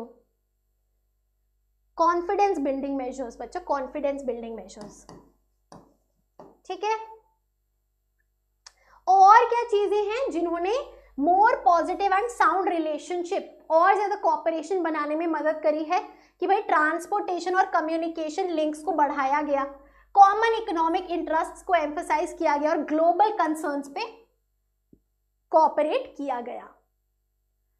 चलिए रिसेंटली बात करें, दोनों के बीच में जो रिलेशंस हैं डाउन साइड जा रहे हैं। बॉर्डर डिस्प्यूट है, China support to Pakistan in UN against India's move to counter terrorism, China Pakistan से ज्यादा क्लोज है तो भाई अगेंस्ट इंडिया यूएन में बोला कि भाई गलत है। And China Pakistan economic corridor, this is another issue, ये रेलेवेंट है, ये जो है अभी इस टाइम कंटेम्प्रेरी बोला गया है दोनों के रिलेशंस के बीच में। अब ये दो हमारे जो बॉक्सेस हैं वो कंप्लीट करते हैं, इन पे भी एमसीक्यू वगैरह आ जाता है। Japan and South Korea, these are are two boxes from the NCERT जो कि आपको चैप्टर के एंड में मिलेंगे, ठीक है। चलिए, Japan has very few natural resources and imports most of its raw material, भाई जापान के पास नेचुरल रिसोर्सेज बहुत कम है अपने खुद के, तो सारा जो रॉ मटेरियल है जिससे फर्दर प्रोडक्शन होती है वो इंपोर्ट करता है, दूसरी कंट्री से मंगवाता है। स्टिल प्रोग्रेस, तब भी इतनी तरक्की करी है after the end of second world war, after 1945, तब भी जापान ने जो है काफी ज्यादा प्रोग्रेस करी है। 1964 में, this is very important for your chronological order MCQ, 1964 में ओईसीडी का मेंबर बना पाकिस्तान कह रही Japan, organization for economic cooperation and development. So OECD का फुल फॉर्म आपको पता रहना चाहिए, और 1964 में जापान मेंबर बना। 2017 में third largest economy in the world बन गई, भाई क्या बात है, क्या तरक्की है। It is the only Asian member of the G7, group of 7 में केवल एक एशियन मेंबर है जापान, ठीक है, perfect. It is the 11th most populous nation in the world, basic ज्ञान है। It is the second largest contributor to regular budget of UN का सबसे लार्जेस्ट कॉन्ट्रीब्यूटर, सबसे ज्यादा पैसे यूएस देता है, उसके बाद जापान देता है। जापान मिलिट्री एक्सपेंडिचर, जितना वो अपनी मिलिट्री पे स्पेंड करता है वो केवल 1% है of its total GDP. It is the 7th largest in the world, अपने टोटल जीडीपी का केवल 1% वो क्या करता है, डिफेंस पे स्पेंड करता है। लेकिन तब भी 7th लार्जेस्ट है क्योंकि जीडीपी इकोनॉमी ही इतनी बड़ी है, right. It is the only nation that suffer the destruction caused by nuclear bombs. Nuclear bombs कौन से शहरों पे गिरे थे, फटाफट से बता दो, वर्ल्ड वॉर 2 में, है ना, बताइए। कोई नहीं, अब तो खत्म हो ही गया यार, पानी क्या पीना, अब सीधा डिनर करेंगे।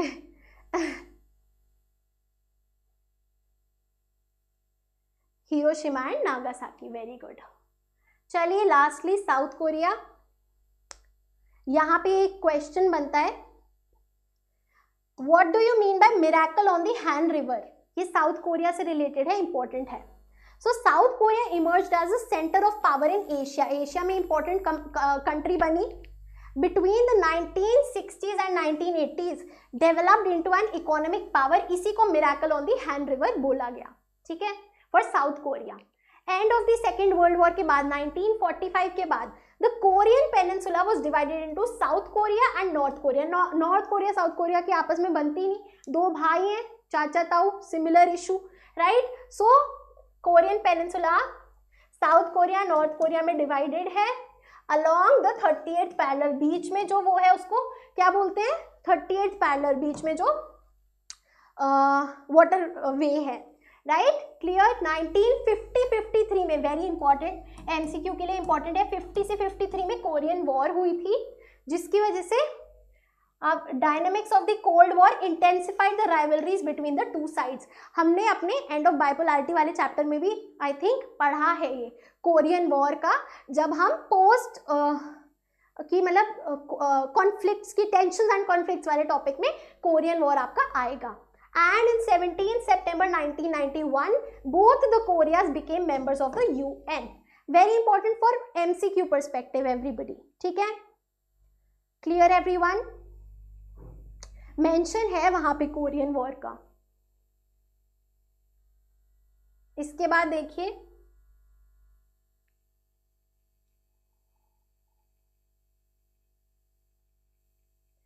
इन 1996 south Korea became a member of OECD। OECD Japan कब बना और साउथ कोरिया कब बना, याद रखना। 2017 में 11th largest economy in the world बन गया है। मिलिट्री एक्सपेंडिचर 10th लार्जेस्ट है। ह्यूमन डेवलपमेंट रिपोर्ट 2016 के according human development index of south Korea is 18। Factors क्या रिस्पॉन्सिबल हैं भाई, सक्सेसफुल लैंड रिफॉर्म्स करे हैं, रूरल डेवलपमेंट है भाई, गांव के एरिया में भी डेवलपमेंट है, एक्सटेंसिव ह्यूमन रिसोर्सेज डेवलपमेंट है, रैपिड इक्विटेबल इकोनॉमिक ग्रोथ है। तो भाई सोशल आप देख रहे हैं कि इक्विटेबल ग्रोथ है, हर जगह इक्वल अमाउंट ऑफ डेवलपमेंट है। एक्सपोर्ट ओरिएंटेशन है, इंपोर्ट कम एक्सपोर्ट ज्यादा, strong redistribution policies, redistribution production का, गुड्स का रीडिस्ट्रीब्यूशन जो हो रहा है वो बहुत अच्छे तरीके से हो रहा है।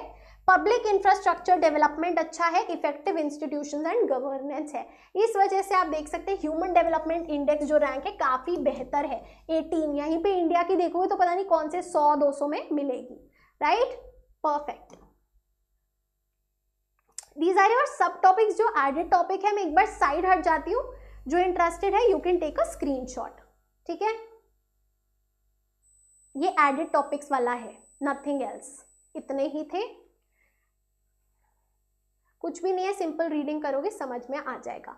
इसी के साथ हमारा चैप्टर नंबर 2 नाउ, पहले 3 था अब 2 है, contemporary centres of power, complete होता है एवरीबडी, परफेक्ट।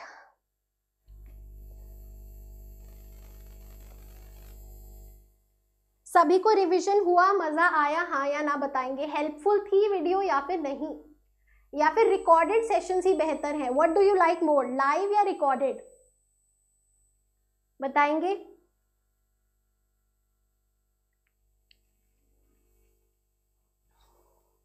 हेल्पफुल रहा live, okay great everyone, perfect, ठीक है। फिर कंटिन्यू करते हैं सीरीज को and will cover the left over chapters. बाकी बुक 2 पूरी आपको स्मार्ट बोर्ड सीरीज मिल जाएगी, और बुक 1 में कोल्ड वॉर भी मैंने समझाया ब्रीफ में, जिसे समझना हो समझ सकता है, और अपना जो चैप्टर 1 है एंड ऑफ बाइपोलैरिटी वो भी डाला हुआ है। Clear everyone, perfect everybody.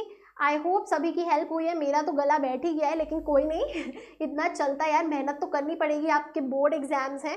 मैं बस इतनी ही विनती करूंगी यार, अगर थोड़ी सी भी हेल्प हुई है तो एटलीस्ट 5 अपने दोस्तों के साथ तो शेयर कर दो ना, 5 दोस्तों के साथ शेयर कर दो, तो मैं समझूंगी कि आपको सच में बहुत ज़्यादा हेल्प हुई है और आप खुश हैं। ठीक है, fine everyone, thank you so much for watching. Please अपने यार फ्रेंड ग्रुप में शेयर करो चैनल को, चाहे लाइव वीडियो को शेयर कर दो। मेरे को केवल इतना चाहिए आपसे, फ्री ऑफ कॉस्ट है यार, फ्री ऑफ कॉस्ट, या हिलना भी नहीं है, तुम्हारी कोई एनर्जी नहीं लग रही है उसमें, राइट? ठीक है, मुझे फटाफट से चैट में बताइए कौन कौन है जो पक्का से जो है चैनल को शेयर करेगा, फटाफट बताओ। हाय सैयद मनल, थैंक यू सो मच। बच्चा एक्स्ट्रा टॉपिक जैसा सीबीएसई में मेंशन है नहीं आ रहे हैं, आपके सैम्पल क्वेश्चन पेपर में भी नहीं है। जिसको अभी भी तसल्ली नहीं है करके चले जाइए, मैं मना नहीं कर रही, कुछ एक्स्ट्रा ही आप पढ़ेंगे बिल्कुल करके जाइए, राइट? ठीक है बच्चा, मैंने आपको इस चैप्टर के इंपॉर्टेंट क्वेश्चंस बता दिए नंदिनी, पढ़ाते पढ़ाते जो बताया वही क्वेश्चंस बनते हैं, उससे ज्यादा नहीं है, right? Perfect perfect everyone, thank you so much. मैंने देखा है भाई कई सारे बच्चे शेयर करेंगे, जिन्होंने नहीं लिखा है वो भी शेयर करेंगे, मुझे पता है, क्योंकि आप सब मुझसे बहुत ज्यादा प्यार करते हैं, है ना? परफेक्ट, चलो everybody, thank you so much for joining in. मिलते हैं नेक्स्ट सेशन में कल 7 बजे। जो बाद में रिकॉर्डेड देख रहे हैं यार, आप नेक्स्ट वीडियो देख सकते हैं। चलिए, thank you so much, I will see you in the next video. तब तक के लिए अच्छे से पढ़िए, मेहनत करिए, फल की चिंता ना करिए, right? So guys, that is it for our today's video. I hope you liked it, and if you did, please like, share and subscribe to the channel. You are at Humanities. Happy learning. I'll see you in the next video. Bye everyone. Good night.